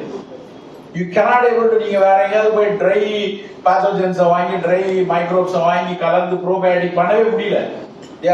நிறைய ப்ரோபயோட்டிக் கொண்டு வரணும்னு நினைக்கிறவங்க பழைய சோறுல இருக்கிற அதே இதை கொண்டு வர ட்ரை பண்றாங்க, முடியல. அவ்வளவு நல்லது செய்யக்கூடிய பாக்டீரியாஸ் அதுல இருக்கு. ஒரு விஷயம் நல்லா புரிந்து கொள்ளணும், நம் குடலுக்குள்ள நமக்காக வேலை செய்து கொண்டிருக்கக்கூடிய பல்வேறு நுண்ணுயிரிகளை சேர்த்து பாதுகாக்க வேண்டிய கட்டாயம் நமக்கு இருக்கு. அந்த கட்டாயம் நமக்கு வந்து நம்ம வெறும் நம்ம வாய் ருசிக்காகவும் நம்மளுடைய பலத்துக்காக மட்டும் சாப்பிட்டா பத்தாது. உள்ள நமக்காக வேலை செய்து கொண்டிருக்க கூடான ஒரு நுண்ணுயிரிகள் 1-2 கிடையாது, எக்கச்சக்கமான பாக்டீரியா வைரஸஸ் நமக்காக வேலை செய்து கொண்டிருக்கிறது. அப்ப அவற்றை பாதுகாப்பா வைத்துக் கொள்ளணும்னா நீராகாரம் அளவுக்கு. வெயில் காலத்தில் காலையில ஒரே ஒரு கப் நீராகாரம். நான் வந்து அக்டோபர்ல யூஎஸ் போயிருந்தேன். ஒரு MIT ப்ரோசஸ் பாஸ்டன்ல, தமிழ் சங்கம் பாஸ்டன்ல கான்ஃபரன்ஸ் நடந்துச்சு. நிறைய ஸ்காலர்ஸ், அவ்வளவு பேர் யாரை கேட்டாலும் MIT ஒர்க் பண்றோம், பாஸ்டன்ல இருக்கிறோம், பெரிய பெரிய ஹார்வர்ட் அதுல உள்ள ப்ரொஃபசர்ஸா இருக்காங்க. அதுல ஒரு ப்ரொஃபசர் வந்து பேசி கொண்டிருக்கிறேன், என்ன பண்ணிட்டு இருக்கேன், நான் ரிசர்ச் பண்ணிட்டு இருக்கேன். என்ன ரிசர்ச் பண்றேன்? ப்ரோபயோட்டிக் ரிசர்ச் பண்றேன். எதுல ப்ரோபயோட்டிக், என்ன ரிசர்ச்? அதெல்லாம் உங்களுக்கு நீங்க பேசுற விஷயம் உங்களுக்கு தெரிஞ்சதானே. என்ன ரிசர்ச் பண்றீங்க சொல்லுங்கன்னா, போசமாவு, கல்லு, ஆப்பம், அப்புறம் பனங்கல்லு, இதுல எல்லாம் என்ன பாக்டீரியாஸ் இருக்கு, அது எப்படி நல்லது செய்யுது, MIT உட்காந்து மெசேஜ்மெண்ட்ஸ்ல உட்காந்து ஆராய்ச்சி பண்ணி அதை ப்ரிசர்வ் பண்ண முடியுமா, அதுல என்ன பண்ண முடியும் பண்ணி கொண்டிருக்கிறார். தோசமாவு நான் கேட்கறேன், ரொம்ப ஆர்வமா கேட்கிறேன் சார். பழைய சோறு, தோசமாவு, ஆப்பம் 3 இதுல இருக்கக்கூடிய பாக்டீரியா அளவுக்கு உடல் நல்லது உரத்திலே கிடையாது சார். இவ்வளவு சந்தோஷமா இருக்கு. அப்ப நம்ம கிட்ட இவ்வளவு நாளா இருந்த விஷயம், இவ்வளவு நல்ல பொருள் இருந்திருக்கு, நம்ம அதை விட்டுட்டு நம்ம ஆளுங்க பீஸா பர்கர் அப்படின்னு போயிட்டு இருந்தா எவ்வளவு வேதனையாக இருக்கு. நம்மளுடைய காலை உணவு ஃபங்க்ஷனல் பெவரேஜா இருக்கு. சரி, காலையில அது குடிச்சிட்டோம், காலை சாப்பாடு என்ன சாப்பிட்டதுனால பல பேர் வீட்டுல இட்லி, தோசை, பொங்கல், வடை, பூரி, மசால் தோசை, ஆனியன் ரவா, அதெல்லாம் வேணாம். இனிமேல் காலை உணவு என்பது நம்ம வீட்டுல, அது குறிப்பா நம்ம வீட்டுல 30-40 எல்லாம் இருக்காங்க அப்படின்னா, காலை உணவுங்கிறது ஹை ரிச் புரோட்டீன் இருக்கக்கூடிய உணவா நம்ம எடுப்போம். இதெல்லாம் வள்ளுவர் சொல்லியிருக்காரா, தேரன் சொல்லியிருக்கானா சொல்லல. ஆனால் அறிவியல் என்ன சொல்கிறதோ அதை ஏற்றுக்கொள்ளணும். மரபு அப்படின்னா மரபுக்கும் தொன்மத்துக்கும் ஒரு வித்தியாசம் இருக்கு. தொன்மம் அப்படியே இருக்கும். அந்த தொன்மத்தை நம்ம கேள்வி கேட்க முடியாது. அதை ஒரு பழக்கமாக நம்ம வைத்து அதை பாராட்டியோ சீராட்டியோ அப்படியே கொண்டு போகலாம். ஆனா மரபு என்பது தன்னைத்தானே புதுப்பித்துக் கொண்டே இருக்கணும். என்ன இன்னைக்கு நவீனத்தில் சொல்றாங்க அப்படி சொல்லும்போது பார்த்தா, புரதச்சத்துள்ள உணவுகள் நிறைய இருக்கும். நம்ம சாப்பிட்ற சாப்பாடு, அது இந்தியனோட ஃபுட், வெஜிடேரியன்ஸோட ஃபுட்ல புரோட்டீன் ரொம்ப ரொம்ப கம்மி. அப்ப நம்ம தேடி சாப்பிடணும். ஒரு நாளைக்கு இப்ப நான் 70 கிலோ இடம் இருக்கேன், எனக்கு 70 கிராம் புரோட்டீன் வேணும். 70 கிராம் புரோட்டீன் தினம் சாப்பிட்டோமான்னு மனசுக்குள்ள மைண்டுக்குள்ள கால்குலேட் பண்ணிக்கிட்டே இருக்கணும். இதெல்லாம் யாராவது டாக்டர், நியூட்ரிஷன், டயட்டீஷியன் சொல்லுவாருன்னு நினைக்க வேண்டாம். நமக்கு சிம்பிள் எக்ஸாம்பிள், நம்ம என்ன வெயிட் இருக்கோமோ அதுக்கு எத்தனை கிராம், 70 கிலோ தான் 70 கிராம் புரோட்டீன் வேணும். ப்ரொவைடர் உங்களுக்கு ரீனல் டிசீஸ் இருக்கு, வேற ஏதாவது உங்க டாக்டர் புரோட்டீனை குறை சொன்னா மட்டும்தான் குறைக்கணுமே விட, இல்லைன்னா அதே லெவல் வேணும். அப்ப அந்த லெவல் எப்படி எடுக்கிறது? நீங்க 4 இட்லி கொஞ்சம் சாம்பார்ல மிதக்க விட்டு அதுக்கப்புறம் கட்டி சட்னி வச்சு சாப்பிட்டாலும் கிடைக்காது. அப்ப நல்ல கொண்டக்கடலை, ஒரு வெள்ளை கொண்டக்கடலை ஒரு கப்பு நிறைய காலையில கொஞ்சம் வச்சுக்கலாம். கொஞ்சம் ராஜ்மா வச்சுக்கலாம். பன்னீர், வெஜிடேரியனா இருந்தா பன்னீர் சாப்பிடலாம். எக்கு சாப்பிட்றவங்க காலையில ஒரு 2 ஹோல்சம் புரோட்டீன் உள்ள எக் எடுத்துக்கொள்ளலாம். நிலக்கடலை கொஞ்சம் எடுக்கலாம். பாதாம் பருப்பு எடுத்துக்கொள்ளலாம். ஸோ உங்க தட்டுல கொஞ்சம் சுண்டல், கொஞ்சம் சூப்பு, காய்கறி எல்லாம் போட்ட ஒரு சூப்பு, இன்னொரு நாள் பழத்துண்டுகள், அப்புறம் ஒரு 2 முட்டை, இல்லைன்னா பன்னீர், இல்லைன்னா தொஃபு, இப்படிதான் தட்டுல இருக்கணும் காலை சாப்பாடு. நான் கூடத்தில் இப்படி சொல்றேன், சார் இதெல்லாம் சேர்த்து தான் சாப்பிடணும். அவர் இருந்துச்சு, சார் இதெல்லாம் பிஃபோர் ஃபுட்டா ஆஃப்டர் ஃபுட்டா? ஏன்னா அவருக்கு இட்லி தோசையை காணுமே. அப்ப இதெல்லாம் சாப்பிட்டீங்கன்னா நம்ம பல பேர் நம்மளாம் போய் ஹோட்டல்ல போய் சாலட் அப்படின்னு சாலடை சாப்பிட்டு முடிச்சுட்டு அதுக்கப்புறம் சாப்பாடு ஆரம்பிப்பாங்க. சாலடே சாப்பிடுறதா அப்படிதான் நம்ம சாப்பிடணும் அப்படின்னு சொன்னா ஏத்துக்கவே முடியாது மனசு. ஏன்னா நம்ம பழகிட்டோம் அப்படி. ஆனால் பரவாயில்ல, இனிமேல் நம்ம மாத்தணும். காலை உணவுங்கிறது புரதம் நல்ல உள்ள எடுத்துக்கலாம். நிறைய சிறுதானியங்களை காலை உணவுல பயன்படுத்தணும். காலையும் மதியம் தான் சிறுதானியத்தை நல்லா சாப்பிடறதுக்குரிய நேரம். அது நீங்க நல்ல கம்மங்கூழ் குடிக்கலாம். இன்னைக்கு காலை எங்க வீட்டுல கம்மங்கூழும் கொஞ்சம் கொண்டக்கடலை தான் கொடுத்தோம். கம்மங்கூழ் எடுத்துக்கலாம். நல்ல திணை அரிசியில பொங்கல் சாப்பிடலாம். வரகரிசியில உப்புமா சாப்பிடலாம். என்ன சார் சிறுதானியங்களும் கார்போஹைட்ரேட் தானே, அரிசியில இருக்கதான் இருக்குன்னு சில பேர் பண்ணுவாங்க. எஸ், அதுல கார்போஹைட்ரேட் தான் இருக்கு. ஆனா ஒரு சின்ன வித்தியாசம், இட்லியில தோசையில இருக்க அரிசியில இருக்க கார்போ பட்டு வேகமா அப்சார்ப் ஆகும் உடம்புல. அதுல இருக்க குளுக்கோஸ் வேகமா அப்சார்ப் ஆகும். ஆனால் சிறுதானியத்தில் இருக்கக்கூடிய ஸ்டார்ச் ரெசிஸ்டன்ட் ஸ்டார்ச், அது காம்பவுண்டா இருக்கும். அமைலோபெக்டின். நம்ம சாப்பிட்ற சாப்பாட்டுல இருக்கக்கூடிய அமைலேஸ், இட்லியில இருக்க அமைலேஸ் வாயில போட்ட உடனே உமிழ்நீர்ல இருக்க அமைலேஸே அதை பிரேக் பண்ணிடும். அமைலோஸ் அரிசியில இருக்கிறது, அமைலேஸ் உமிழ்நீர்ல இருக்கிறது, அது பிரேக் பண்ணிடும். ஆனா சிறுதானியத்துல இருக்கக்கூடிய ரெசிஸ்டன்ட் ஸ்டார்ச் லேஸ்ல பிரேக் பண்ண முடியாது. அது அப்படியே உள்ள போகும். அது இறைப்பை தாண்டி குடல் தாண்டி போனதுக்கு அப்புறம் மெல்ல மெல்ல உடஞ்சி வரும். அதுக்குள்ள அது அடுத்த சிறு உடலை தாண்டியாச்சுன்னா அப்புறம் அப்சார்ப் ஆகிற குளுக்கோஸ் லெவல் குறைச்சிடும். அதுக்காக தான் திரும்ப திரும்ப ரெசிஸ்டன்ட் ஸ்டார்ச் உள்ள ஃபுட் எடுங்க.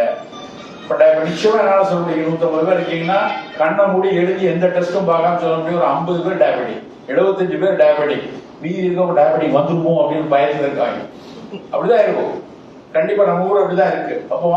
அப்போ வராம இருக்கணும் அப்படின்னா நம்ம அதிகம் எடுக்க வேண்டியது ரெசிஸ்டன்ட் ஸ்டார்ச். ரெசிஸ்டன்ட் ஸ்டார்ச் உள்ள உணவுகள் சிறுதானியத்துல. அது மட்டும் இல்ல, அந்த சிறுதானியத்துல குளுக்கோஸை தாண்டி ரெசிஸ்டன்ஸை தாண்டி நிறைய மைக்ரோ நியூட்ரியன்ட் இருக்கு. மேங்கனீஸ் இருக்கு, செலினியம் இருக்கு, கால்சியம் இருக்கு, அயன் இருக்கு. கம்பஞ்சோரையும் இட்லிக்குரிய அரிசி ரெண்டையும் கம்பேர் பண்ணி பாத்தீங்கன்னா அரிசியை விட 8 மடங்கு கம்புல இரும்பு சத்து இருக்கு. நாளைக்கு உமன்ஸ் டே டேட்டா எடுத்து பார்த்தோம்னா இன்னைக்கும் 40% of Indian woman are anaemic. ரொம்ப சாதாரண விஷயமா நமக்கு தெரியுது. அனிமியா தானே, ஒரு அயன்டானி கொடுத்தா கூடல. 40 to 50% ஆஃப் தமிழ் உமன் நாங்க எடுக்கிறோம். ஸ்கூல் சில்ட்ரன் 80 லட்சம் குழந்தைங்க இருக்காங்க, 45 லட்சம் பெண் குழந்தைங்க இருக்காங்க. 40% iron deficiency. Every menstruation 50 ml blood நம்ம லூஸ் பண்றோம். ஒருவேளை நமக்கு ஒரு பாட்டமே 9 தான் இருக்கு, 8 தான் இருக்குன்னா அந்த மென்ஸ்ட்ரல் டைம்ல இன்னும் கீழே போயிடும்.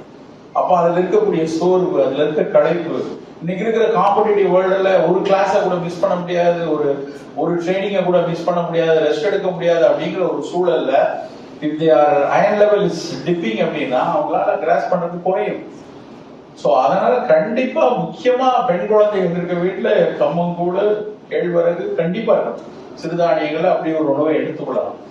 மதிய உணவுன்னு வரும்போது 6 சுவை இருக்கணும். 6 சுவை. இனிப்பும் நல்லதுதான்.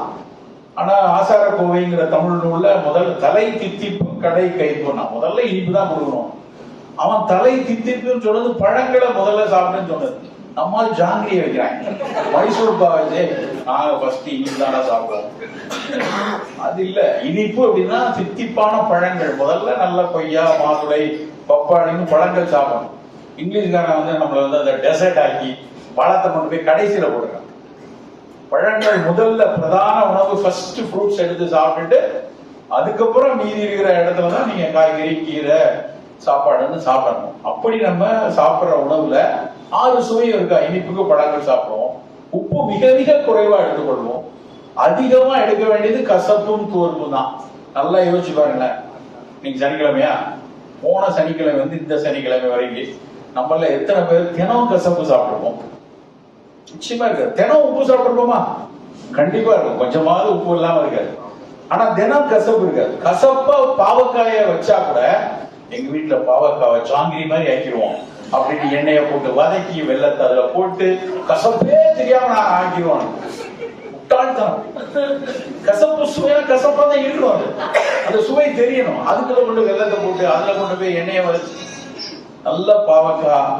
கசப்புனா பாவக்காய் மட்டும் இல்ல, வெந்தயம், பாவக்காய், கோவக்காய், கருவேப்பிலை, சுண்டக்காய் வற்றல், இதெல்லாம் கசப்பு தான். ஏதோ ஒண்ணு இருக்கட்டும். ஒரு நாள் சுண்டக்காய் வற்றல் சாப்பிட்டுக்குவோம், ஒரு நாள் எங்க அம்மா எனக்கு ஞாபகம் மணத்தக்காளி வற்றல் வீட்டுல எப்போ இருந்துட்டே இருக்கும். அதை வந்து அப்படியே சண்டை போடுவோம், நீங்க வச்சுட்டியா, இது போட்டுதான் சாப்பிடணும். சாதத்துல 2 ஸ்பூனை போட்டு முதல்ல 2 உருண்டை திங்கல, அதுக்கப்புறம் வந்து பாரு அப்படின்னு தான் திட்டுவாங்க. அதுல குழம்பு செஞ்சு கொடுப்பாங்க. நீங்க எந்த வீட்லயும் மணத்தக்காளி வத்தல் தனியா முதல்ல வச்சு சொல்லி இதை பண்ணுங்க நல்லது. படித்து பார்த்தால் பொட்டானிக்கலா, ஃபைட்டோ பார்மசூட்டிக்கலா பார்த்தா அதுல எவ்வளவு நியூட்ரியன்ட் இருக்கு, எத்தனை அந்த கசப்பு அப்படிங்கிற அந்த டேஸ்ட் இருக்கு இல்லையா, அதை வந்து எக்ஸ்ட்ராக்ட் பண்ணி பார்த்தோம்னா, பிளான்ட்டை வந்து ஒரு எக்ஸ்ட்ராக்ட் பண்ணோம்னா போலாரிக்ல இருந்து நான் போலாரிக், தண்ணியில கரையுதா, எக்ஸைன்ல கரையுதா, ஆல்கால கரையுதா, இப்படி பண்ணுவாங்க ஃபைட்டோ பார்மசூட்டிக்கல்ல. அதுல பார்க்கும்போது எங்கெல்லாம் கசப்பு இருக்கோ அதெல்லாம் மருத்துவ குணம் முடியாது. வேப்பிலையை களவாண்டு போனது அதனாலதான். வேப்பிலையில இருக்கக்கூடிய அந்த பைரித்ராய்டா இருக்கணும், வேப்பிலையில இருக்கக்கூடிய நிலவேம்பையை கொண்டாடணும் சித்த மருத்துவம். நிலவேம்பலுடைய ஆண்ட்ரோகிராபி, பானிகுலேட் ஏ, பானிகுலேட் பி, ஆன்டி வைரலா இருக்கு, வைரோஸ்டாட்டிக்கா இருக்கு, லிவர் ப்ரொடெக்டிவா இருக்கு, டயபெட்டிக் நல்லா இருக்கு. அப்ப கசப்பு சுவை எங்கெல்லாம் ஒளிந்து இருக்கோ அது எல்லாம் மருத்துவ குணம் உடையது. ஏதாவது ஒரு சின்னதா பயனில்லை, பாவக்காய் சாப்பிட்டா இன்சுலின் போட வேண்டாம்னு சொல்ல மாட்டாங்க. பட் தினம் பாவக்காய் எடுத்துட்டு இருக்கும் போது அட்லீஸ்ட் கொஞ்சம் நமக்கு அந்த டயபெட்டிக் உடைய அக்ரஷன் வராமல் தடுப்பதற்கு உதவியா இருக்கும். ஸோ உங்களுடைய மதிய உணவு அப்படின்னு எடுக்கிற இடத்துல இன்னைக்கு கசப்பு இருக்கா, இன்னைக்கு துவர்ப்பு இருக்காங்க சிந்தனை நமக்குள்ள இருந்துட்டே இருக்கு. அந்த கசப்பும் துவர்ப்பும் இருக்க இந்த ஏதாவது ஒரு நோய் வராமல் தடுப்பதற்கு ஒரு சிறு பாதுகாப்பை கொடுக்கும். நம்மள பல பேர் வந்து அமெரிக்கால இருந்து வரடைய வரும்போது ஒமேகா 3 வாங்கிட்டு வரும்போது வந்து இந்த சென்ட்ரம் டப்பா, எவ்வளவு பெரிய டப்பா வாங்கிட்டு வந்துடுறாங்க, அதை வாங்கி ஒன்னொன்னா போட்டுக்கிறது, இதெல்லாம் நம்ம செய்யறோம். ஆனா நம்ம கிட்ட இருக்கக்கூடிய ஒரு ஆரோக்கியமான விஷயங்களுக்கான மெனக்கெடல், அக்கறை நம்மிடம் ரொம்ப குறைவா இருக்கு. சோ உணவு, மதிய உணவில் இது மாதிரி ஒரு வச்சல், வடகம், காய்கறி மாதிரி நிறைய காய்கறிகள், 75% காய் தான் இருக்கும். புலாவ் சாப்பிட்றவங்க மீன் துண்டோ கோழி துண்டோ அதெல்லாம் 75% இருக்கும்.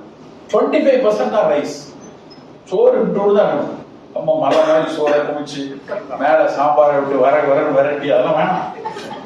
சோறு வச்சா மறுசோறு போடலையா அப்படிப்பாங்க, மறுசோறு போட போயா அப்படி அப்படின்னு வேணாம், ஒரு சோறே போதும், மறுசோறுலாம் எங்களுக்கு தேவையில்லை.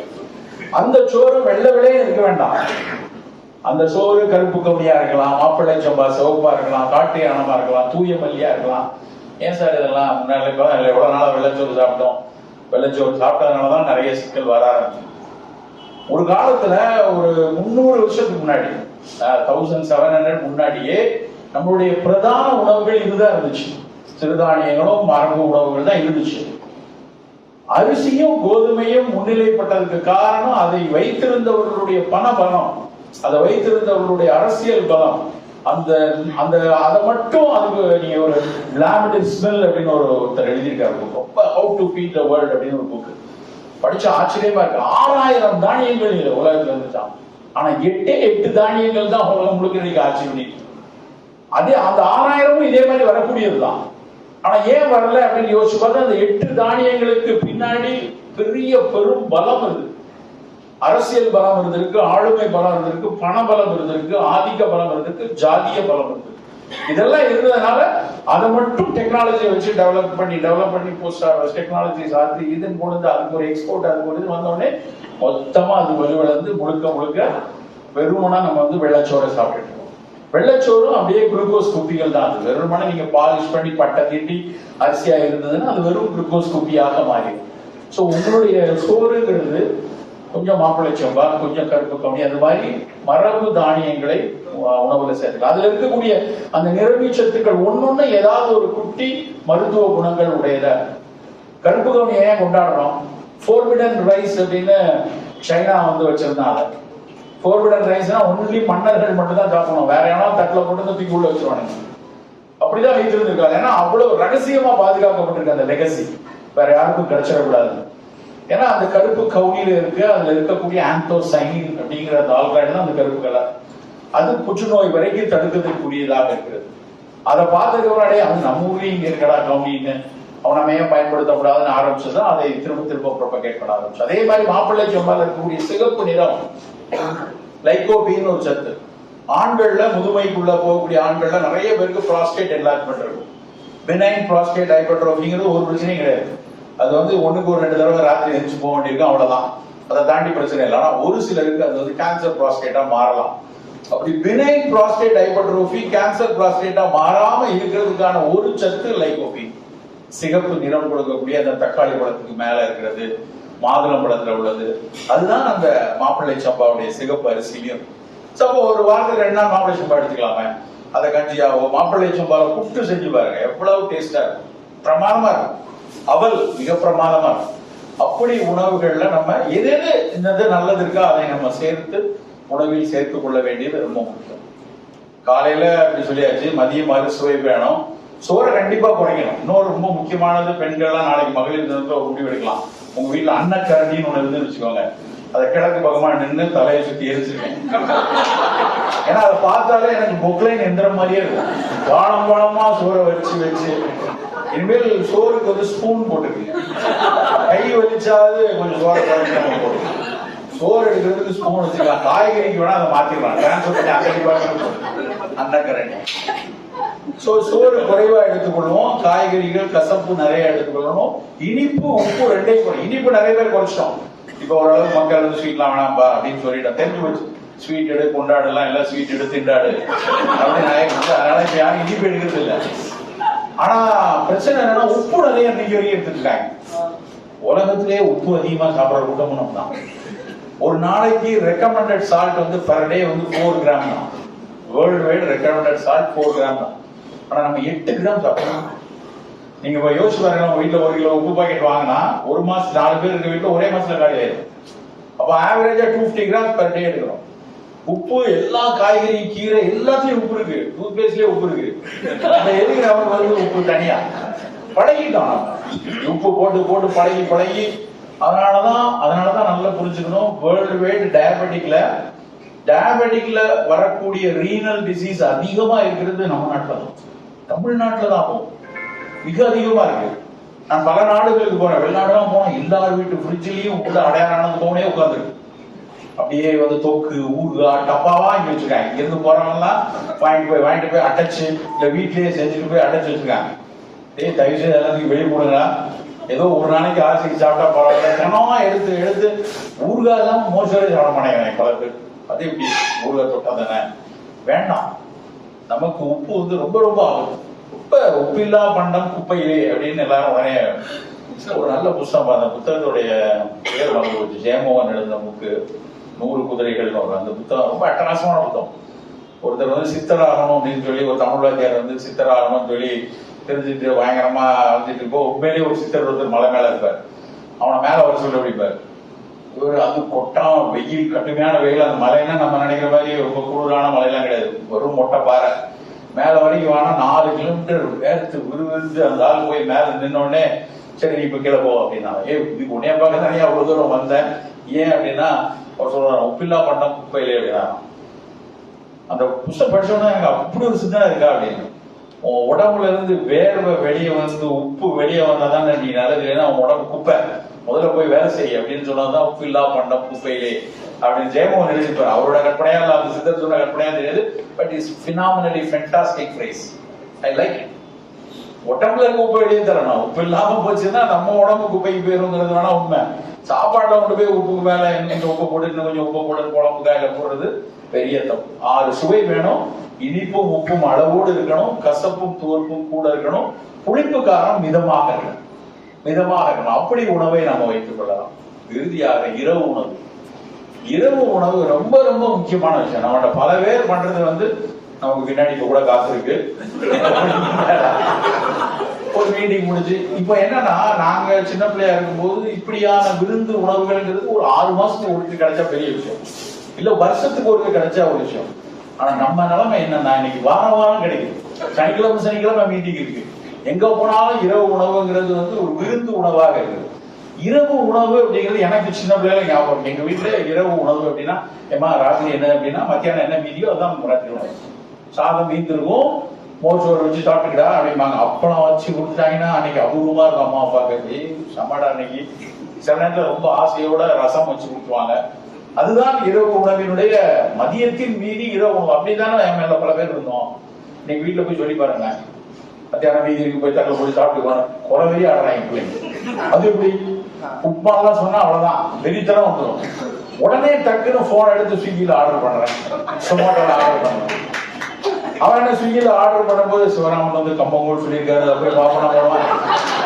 அவன் ஸ்விக்கி எடுத்த உடனே அது ஸ்பகெட்டி, பாஸ்தா, டோனட், இப்படி என்னென்னமோ வரும். அது வேற பயங்கரமான உங்க இதெல்லாம் தெரிஞ்சுதான் அவங்க சைபர் செக்யூரிட்டி எல்லாம் தெரிஞ்சுதான் வச்சிருப்பாங்க. அவங்க பூரா ஆர்டிபிஷியல் இன்டெலிஜென்ஸ் என்ன விளையாட்டுலாம் விளையாடலாம். போன் எடுத்த உடனே இவன் வடன்னு போறான், அது டக்குன்னு டோனட்டை கொண்டு நிப்பாடு. வட மாதிரியே தான் இருக்கு. ஏர்போர்ட்ல 150 ரூபா சொல்றான், இவன் வேற 50% டிஸ்கவுண்ட் போட்டிருக்கானே அப்படின்னு யோசிக்கும். சரி டோனட்டுக்கு போலாமா போது வேணாம்டா, சுகர் கூடிடக்கூடாது. ஒரு செகண்ட் யோசிக்கும் போது அடுத்த செகண்ட் டக்குன்னு பாப்பா பார்த்து உன் கேர்ள் ஃபிரெண்ட் இப்பதான் வாங்கியிருக்கா, அது உன் கான்டாக்ட் லிஸ்ட்ல இருந்து அது எடுத்துருது. பர்ச்சேஸ் டோனட் லாஸ்ட் ஈவினிங், இவனுக்கு போனா தெரிஞ்சது அப்படின்னு நம்ம யோசிக்க முடியாது. ஏன்னா கான்டாக்ட் லிஸ்ட்ல இருந்து அதை ஏஐல கேப்சர் பண்ணிருக்கு. சோ இவன் வடை வாங்க போனா டோனட்ல உட்காந்துருவான். அது ஸ்விக்கி பண்ற விளையாட்டு. இது என்ன நடக்குன்னா நம்ம நினைக்கிற மாதிரி நம்ம வீட்டுல தெரு பூரா, ஊர் பூரா, உலகம் பூரா இது நடந்துச்சு. ஆர்டிபிஷியல் இன்டெலிஜென்ஸ் உடைய வீச்சு எந்த லெவலுக்கு போயிட்டு இருக்கு அப்படின்னு நானும் என் ஃப்ரெண்டும் அன்னைக்கு பக்கத்துல உட்காந்துட்டு, நான் ஏர்போர்ட்ல உட்காரும்போது லேப்டாப்பை உள்ள வந்து ஹேண்ட் லக்கேஜ்ல உள்ள இருந்து எடுத்துக்கிட்டே இருந்தேன். அவரு சார் பேக்லயே வெளியே சொல்லுகிற மாதிரி ஒரு பேக் வாங்கிக்க கூடாதா, ஒரு தடவை இப்படி எடுக்கும்போது என்ன தேவையில கூட தொலைச்சிடாதீங்க அப்படின்னு சொல்லிட்டு இருக்காரு. சொல்லிட்டு இருக்கும்போது அவர் அந்த பக்கம் போயிட்டாரு. போன் எடுத்தா போன்ல ஒரே பேக்கா அட்வர்டைஸ்மெண்ட் வந்துட்டு மைக் ஆன்ல இருக்கு. மைக் ஆன்ல இருக்கு. அது வந்து நம்ம என்ன பேசிட்டு இருந்தாலும் நம்ம கிட்ட இருக்க அத்தனை போனும் இங்க சிவராம பேசுறது இப்படிலாம் இருக்கு கேட்டுதான் இருக்கும். அதுக்கேற்ற மாதிரி அட்வர்டைஸ்மெண்ட் பண்ணும். அப்படியான உலகத்துக்குள்ள போயிட்டோம். நாகலட்சுமி சண்முகம்னு ஒரு அம்மா, அவங்க வந்து நெக்ஸஸ் அப்படின்னு ஒரு ஆங்கில புத்தகம், யுவான் உராரின்னு ரொம்ப ரொம்ப முக்கியமான புக்கு. அவங்க தான் சேப்பியன்ஸ் எழுதினாங்க, யுவான் உராரி. அதுல நெக்ஸஸ் ஒரு புத்தகத்தை வந்து அவங்க தமிழாக்கம் பண்ணி, நான் தமிழ்ல தான் படிப்பேன், தமிழ்ல அந்த புத்தகத்தை படிச்சேன். அந்த அம்மா வந்து ஏஐ பத்தி எழுதுறாங்க. அந்த ஏஐ வந்து அந்த வரி என்னால மறக்கவே முடியாது. ஜனநாயகத்திற்கு மீதான முரட்டு வன்முறை அப்படின்னு. ஜனநாயகத்துக்கு எதுவுமே டெமோக்ராட்டிக்கா இருக்க முடியாது. somebody will decide and somebody will think. எல்லாம் என்னத்தை சாப்பிடணும், என்ன திங்கணும், என்ன யோசிக்கணும், யார் ஓட்டு போடணும், எங்க நடக்கணும், எந்த சினிமா நல்லா இருக்கு, எது நல்லா இல்ல, everything will be decided by the machine learn பண்ணி ஆர்டிபிஷியல் இன்டெலிஜென்ஸ் உதவியோட ஒரு சில நிறுவனங்கள் தான். நான் நிறைய பேசுவோம், நிறைய சொல்லுவோம். Facebook is a country now. Facebook ஒரு நாடு. அதே மாதிரி ஒரு ட்விட்டர் இஸ் ஒரு நாடு. எலான் மஸ்க் இஸ் ஒரு கண்ட்ரியோட அதிபர். அவர் வந்து கூப்பிட்டு சொல்றாரு இல்லையா, ட்ரம்ப் ஒழுங்காரு அப்படின்னு பேசக்கூடிய அளவில் அவர் இருக்காரு இல்லையா. ஸோ தேர் அவன் நான் கம்யூனிட்டி அப்படிங்கிறான். கம்யூனிட்டி லாங்குவேஜ், கம்யூனிட்டியில் அவன் கண்ட்ரி, அவன் தான் நீங்க நம்மளை ரூல் பண்ணலாம். அப்படியான உலகத்தில் நம்ம இருக்கும்போது நம்ம இந்த மரபுகளை வந்து பழக்கத்தில் தான் கடத்திட்டே வரணும். நம்ம வீட்டுல செஞ்சுட்டே இருந்தா இவங்க எதுவும் பண்ணாலும் ஒரு பழக்கத்தில் நம்ம கொண்டு வந்துடும். நம்ம திரும்ப திரும்ப சொல்றது என்னன்னா, ஒரு அற்புதமான உணவு கலாச்சாரத்தை வைத்திருந்த நாடு இது. அடிசல், கும்மாயம் அன்னைக்கு வச்சிருந்தோம். இன்னைக்கு வரைக்கும் நம்ம ஒவ்வொரு விஷயங்கள் கடந்து கடந்து வந்த விஷயங்களை பார்த்தோம்னா, வழக்காக சிலது கடந்து வருது, கலாச்சாரமாக சில கடந்து வருது, சில கோயில்கள் திருவிழாக்களாக கடந்து வருது. அக்கார அடிசல், ஆழ்வார் கொடுத்த மாதிரி இப்ப ஆண்டாள் இது அக்கார அடிசல். அடிசல்ங்கிறது அக்கார அடிசல், அக்கார இனிப்பு, அது வெள்ளத்தோட ஒரு சக்கர பொங்கல் பாயசம் தான். ஆனா அக்கார அடிசலா இன்னைக்கு வரைக்கும் இருக்கு. அது எப்போ 2000 வருஷத்துக்கு முன்னாடி உள்ள ஒரு விஷயம். பிரதமன் நாகர்கோவில் சைடுல இருக்கவங்களுக்கு தெரியும். புட்டு கிட்டத்தட்ட 2000 அம்மா சிவபெருமான் புட்டுக்கு மனுஷன் படிக்கிறோம். இன்னைக்கு வரைக்கும் புட்டு இருக்கு. அன்னைக்கு அழகா தோண்டியில ஒரு மூங்கில் குழாயை சொருகி அதுல ஒரு பக்கம் அரிசி, அப்புறம் தேங்காய் பூ, அரிசி தேங்காய் பூன்னு வச்சு அதுல தோண்டி வழியாக ஸ்டீம் குக் பண்ணி புட்டு எப்போ 2000 வருஷத்துக்கு முன்னாடி விட்டுருக்காங்க. இன்னைக்கு வரைக்கும் இருக்கு. இன்னைக்கு நம்ம அதுக்கான எலக்ட்ரானிக் இன்ஸ்ட்ருமெண்ட் எல்லாம் வந்துருச்சு, புட்டை வச்சுக்கிறோம். ஆனா ஏன் தொலைக்கணும் அதை? அந்த மாதிரி விஷயங்கள்ல இந்த சத்துக்களை, இந்த விஷயங்களை இன்னைக்கும் அது ஒரு பாதுகாப்பாக இருக்கிறதுனால தொலைக்காமல் இந்த மரபில் எடுத்துக்கொண்டே வரும்.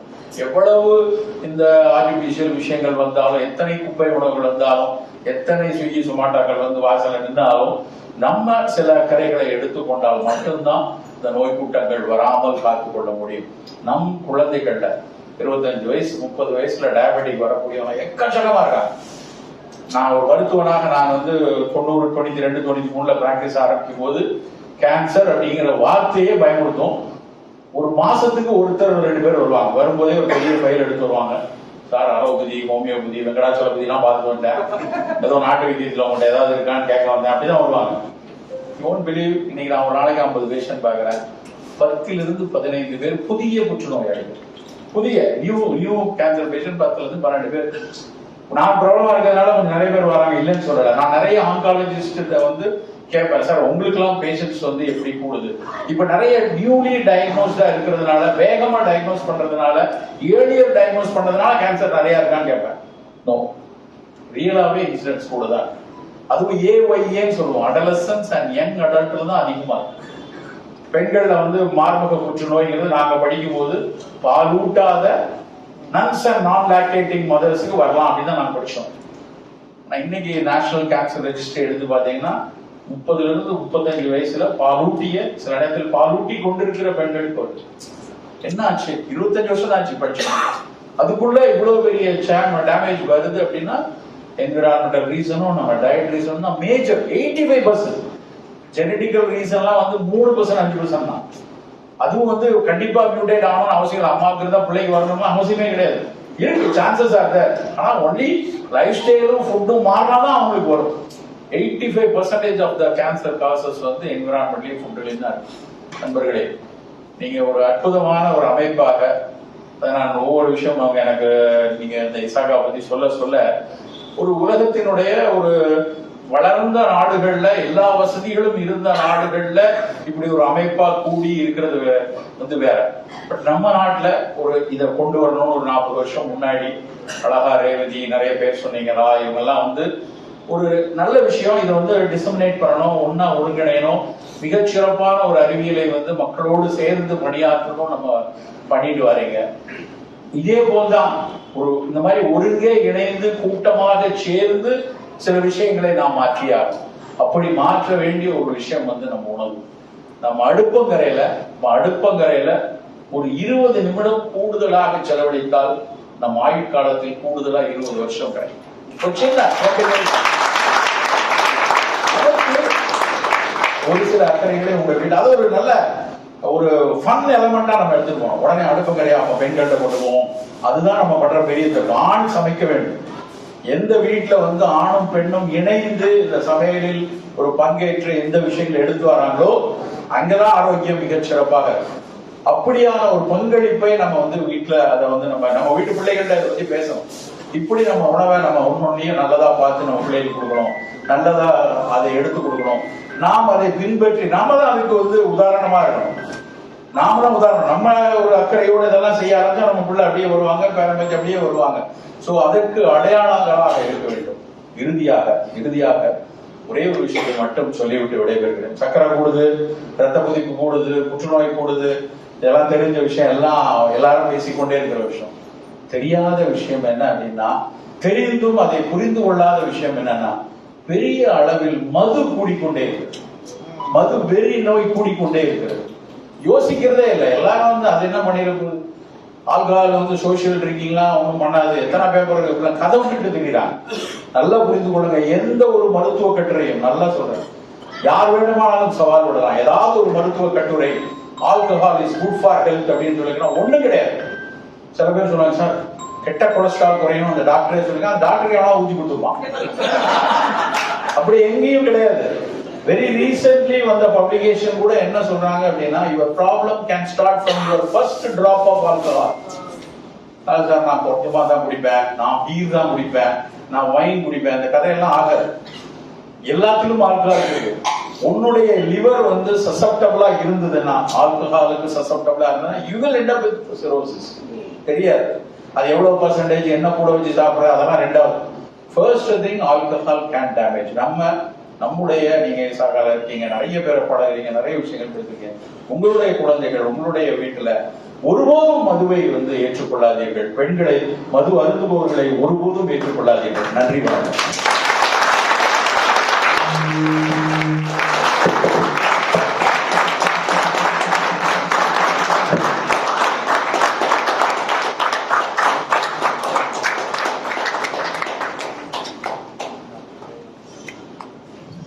டாக்டர், ரொம்ப யதார்த்தமா பேசிருக்கீங்க,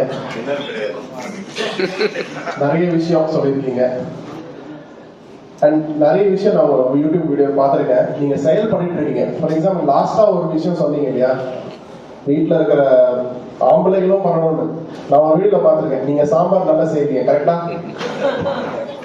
அது மாதிரி இப்ப சார் சொல்றது எல்லாருமே அவர் வாழ்க்கை முறை பண்ணிட்டு இருக்காரு. He is doing that in his real life. எனக்கு இப்ப கில்ட்டியா இருக்கு. அவர் சொன்னது பின்னாடி மெனு டிசைட் பண்ணது நாங்களாம் தான். ஒரு தடவை சிவராமன் சார் கால் பண்ணிடணும்னு நினைக்கிறேன், இனிமேல் மெனு டிசைட் பண்ணிருக்கேன். என்ன sir? So we will definitely try to have our healthy foods in our diet, sir. Definitely. And எங்களோட ஈவென்ட்ஸும் இந்த வருஷம் நிறைய நடக்க போகுது. So we will try to have definitely some healthy foods. That's a pledge that we are taking today. And be ready for that. One or two questions quickly, if you want. Okay. Just one or two.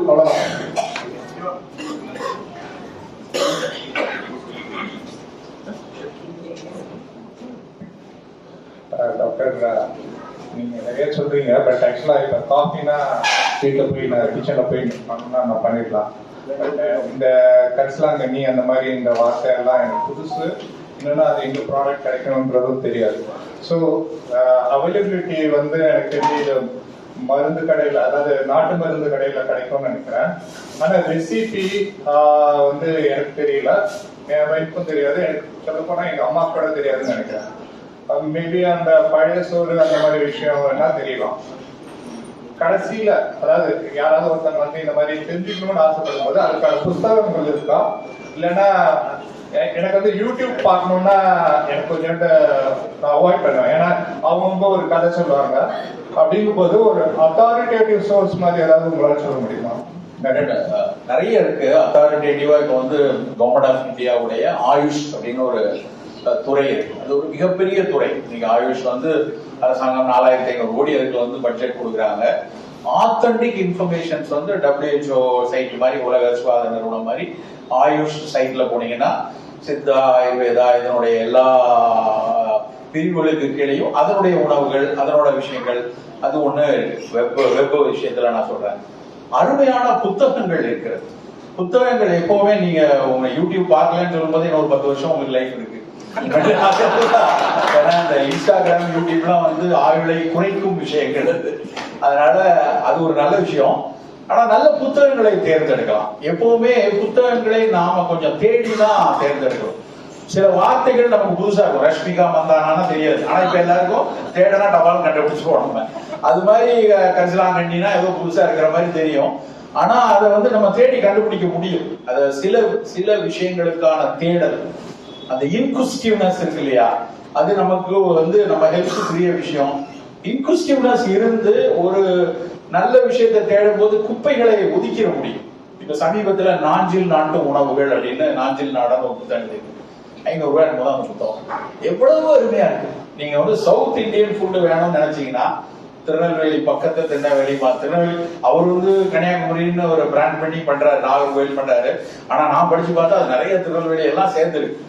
அவ்வளவு அற்புதமான book. ஒரு கிட்டத்தட்ட ஒரு அவ்வளவு ரெசிபியோட எல்லாம் எப்படி செய்யணும் என்ன செய்யணும்னு அந்த வட்டார முறைகள். அந்த புத்தகத்தோட சிறப்பு என்ன அப்படின்னா, அது படிக்க அங்க போய் வாழ்ந்துட்டு வந்து ஒரு உணர்வு. நார்வேக்காரங்க யாராவது இருந்து படிச்சாங்கன்னு கிளம்பி ஊருக்கு போயிடுவாங்க. அவ்வளவு தூரம் மனத்துக்கு இருக்கு. அப்படி நல்ல நல்ல புத்தகங்கள், நாஞ்சில் நாட்டு உணவுகள் படிக்கலாம். உணவு வரலாறு பா ராகவன் எழுதின புத்தகம் படிக்கலாம். மருத்துவர் சிவராமன் ஒருத்தர் இருக்காரு, அவர் எழுதின என்னோட புத்தகங்கள் 2-3 இருக்கு. நலம் 360 ஒண்ணு இருக்கு, 6ஆம் திணை இருக்கு. நான் அதுல ரொம்ப குட்டியா அறிமுகப்படுத்தி எழுதியிருக்கிறேன். சோ நல்ல புத்தகங்கள்ல நிறைய விஷயங்கள் தேட முடியும். வெப் போர்ட்டல் பொறுத்த வரைக்கும் ஆயுஷ், அது எடுக்கிற ஆயுஷோட போர்ட்டல் பார்க்கலாம். அதுல நம்ம எடுத்துக்கொள்ள முடியும். இந்த மாதிரி குட்டி ரெசிபிஸ் எல்லாமே வந்து அவங்களோட சைட்ஸ்லயே போட்டிருக்காங்க, அதை எடுத்துக்கொள்ளலாம். அது ஒரு நீங்க ஒரு இன்ட்ரெஸ்ட் கிரியேட் ஆயிடுச்சுன்னு வைங்களேன். நீங்க அழகா உங்களுக்கு நல்ல விஷயங்கள் மட்டும் வந்து ரொம்ப இந்த மேலோட்டமாக அதனோட ஜோடனைகளை மட்டும் பார்க்கிறவங்களுக்கு தான் பல குப்பைகள் வந்து விழுந்துடும். நமக்கு ஸ்பெசிபிக்கா தேடுறவங்க போது அது ஆத்தன்டிக்கா, அதனோட பொட்டானிக்கல் என்ன. அதை தாண்டி இன்னொரு விஷயம் நான் அடிக்கடி சொல்றது என்னன்னா, அறிவு வேற தகவல் வேற. தகவல் கிடக்கும் நிறைய இடத்துல, தகவல் எல்லாம் அறிவு கிடையாது. Information is different, knowledge is different. நீங்க இன்ஃபர்மேஷனை கலெக்ட் பண்ணணும், வெப்லயோ இல்ல புக்லயோ இன்ஃபர்மேஷன் இருக்கணும். நாலேஜ் அதுக்குன்னு உள்ள ஆத்தன்டிக் பீப்புள்கிட்ட இல்ல அதுக்குன்னு உள்ள ஆத்தன்டிக் சைட்ல போய் அதை வந்து ட்ரஸ்ட் பண்ணி இதுதானா அப்படிங்கறத கேட்டுட்டு நம்ம பயன்படுத்துறது கரெக்டா. நன்றி. பழைய சாப்பிட்டு அது வந்து கோபை இருக்குது, அயன் கண்டது கூடுதல். ஸோ அது வந்து டயபெட்டிக் ஏற்படுமா? இல்ல, அது ரொம்ப முக்கியமான கேள்வி. எல்லாரும் நான் அதை சொல்லும்போது சொல்ல விட்டுட்டேன். ஒரு டயபெட்டிக் கண்ட்ரோல் இல்லாம இருந்தது அப்படின்னா கண்டிப்பா அதுல கார்பு இருக்கும், கார்பு கண்டிப்பா இருக்கும். அதனால அது ஒரு கார்பு வந்து அந்த லெவல்ல அந்த குளுக்கோஸ் போட்டும். அப்ப நம்ம எப்படி எடுத்துக்கணும்? இப்ப நீங்க வந்து உங்களோட HbA1c 6.5 இருக்கு, 7 இருக்கு. நீங்க குடிக்கக்கூடிய ஒரு 100 ml நீராகாரத்துல அதிகபட்சம் போனா ஒரு 40 இருந்து ஒரு 80 கலோரி கிடைக்கும். உங்களுக்கு உள்ள ஒரு 80 கலோரி வரும். அதை உங்களுடைய ஒரு இட்லியை நீங்க கட் பண்ணிட்டு அதை எடுத்துக்கலாம், தப்பு கிடையாது. நீங்க பேலன்ஸ் பண்ணிச்சு. கார்பு வந்து we need smart carb. அவ்வளவுதான். Diabetic people need carbohydrate, but it should be smart, it should be resistant, it should be some இந்த மாதிரி probiotic carb எடுத்துக்கணும். அந்த வால்யூம் கிளைசெமிக் லோட கால்குலேட் பண்ணிக்கணும். சாதாரணமா நீங்க வந்து வழக்கமா உங்க வீட்டுல ஒரு 3 இட்லி சாப்பிட்டுட்டு ஏதாவது ஒரு காயோ இல்ல ஒரு சுண்டலோ சாப்பிடுவீங்கன்னா யூ கேன் டேக் ஒரு கப் நீராகாரம் சாப்பிட்டுட்டு 2 இட்லி சாப்பிட்டு, ஆமா ரைஸோட நல்லா கரைத்து கொண்டு எடுத்துக்கலாம். உங்க டயபெட்டிக் லெவலே கண்ட்ரோல் இல்ல, 9 இருக்கு, HbA1c இன்சுலின் போட்டு தான் பண்றீங்கன்னா டோன்ட் டேக், அது எடுக்க வேண்டாம். எக் எடுத்துக்கலாம், நீங்க எல்லாருமே எடுத்துக்கலாமா? எக் ஜெனரலி எல்லாரும் எடுத்துக்கலாம், ப்ரொவைடட் உங்களுக்கு வந்து சப்போஸ் வந்து CKD இருக்கு, ரீனல் டிசீஸ் இருக்கு, உங்களுக்கு புரோட்டீன்ல மெஷர் பண்றாங்க. ஆமாமா, அது வந்து நான் என்ன கேட்டேன்னாக்கா கேஸ் வந்து LDL அதான் நீங்க எப்பவுமே அறிவியலோடு தான் பார்க்கணும். இப்போ உங்களுடைய cholesterol level, total cholesterol level நார்மலா இருக்கு, LDL கூட இருக்கு, இல்லைன்னா ட்ரைகிளிசரைட் கூட இருக்கு அப்படின்னா ஒரு எக்கும் ஃபுல்லா ஹோல் எக்கும், இன்னொரு எக்ல ஒயிட் மட்டும் எடுத்துக்கோங்க. எல்லோவா நீங்க எடுத்துக்கலாம், டெய்லி எடுத்துக்கலாம். எக்கை பொறுத்த வரைக்கும் ஒரு ஹோல்சம் புரோட்டீன், அந்த அடிப்படையில தான் அதை எடுக்கிறோம். அதனால அதை டெய்லி எடுக்கிறதுல எந்த பிரச்சனையும் இல்லை. நாங்க பொதுவா என்ன சொல்றோம்னா கொஞ்சம் பெப்பர், கொஞ்சம் சீரகம் அது மாதிரி போட்டுக்கோங்க டைஜஸ்டிவ். ஏன்னா புரோட்டீன் பொதுவா டைஜஷன்ல சில பேருக்கு கொஞ்சம் சிரமப்படுத்தும், அதனால கொஞ்சம் மேல சீரகம் மிளகு போட்டு. தேங்க்யூ. நன்றி.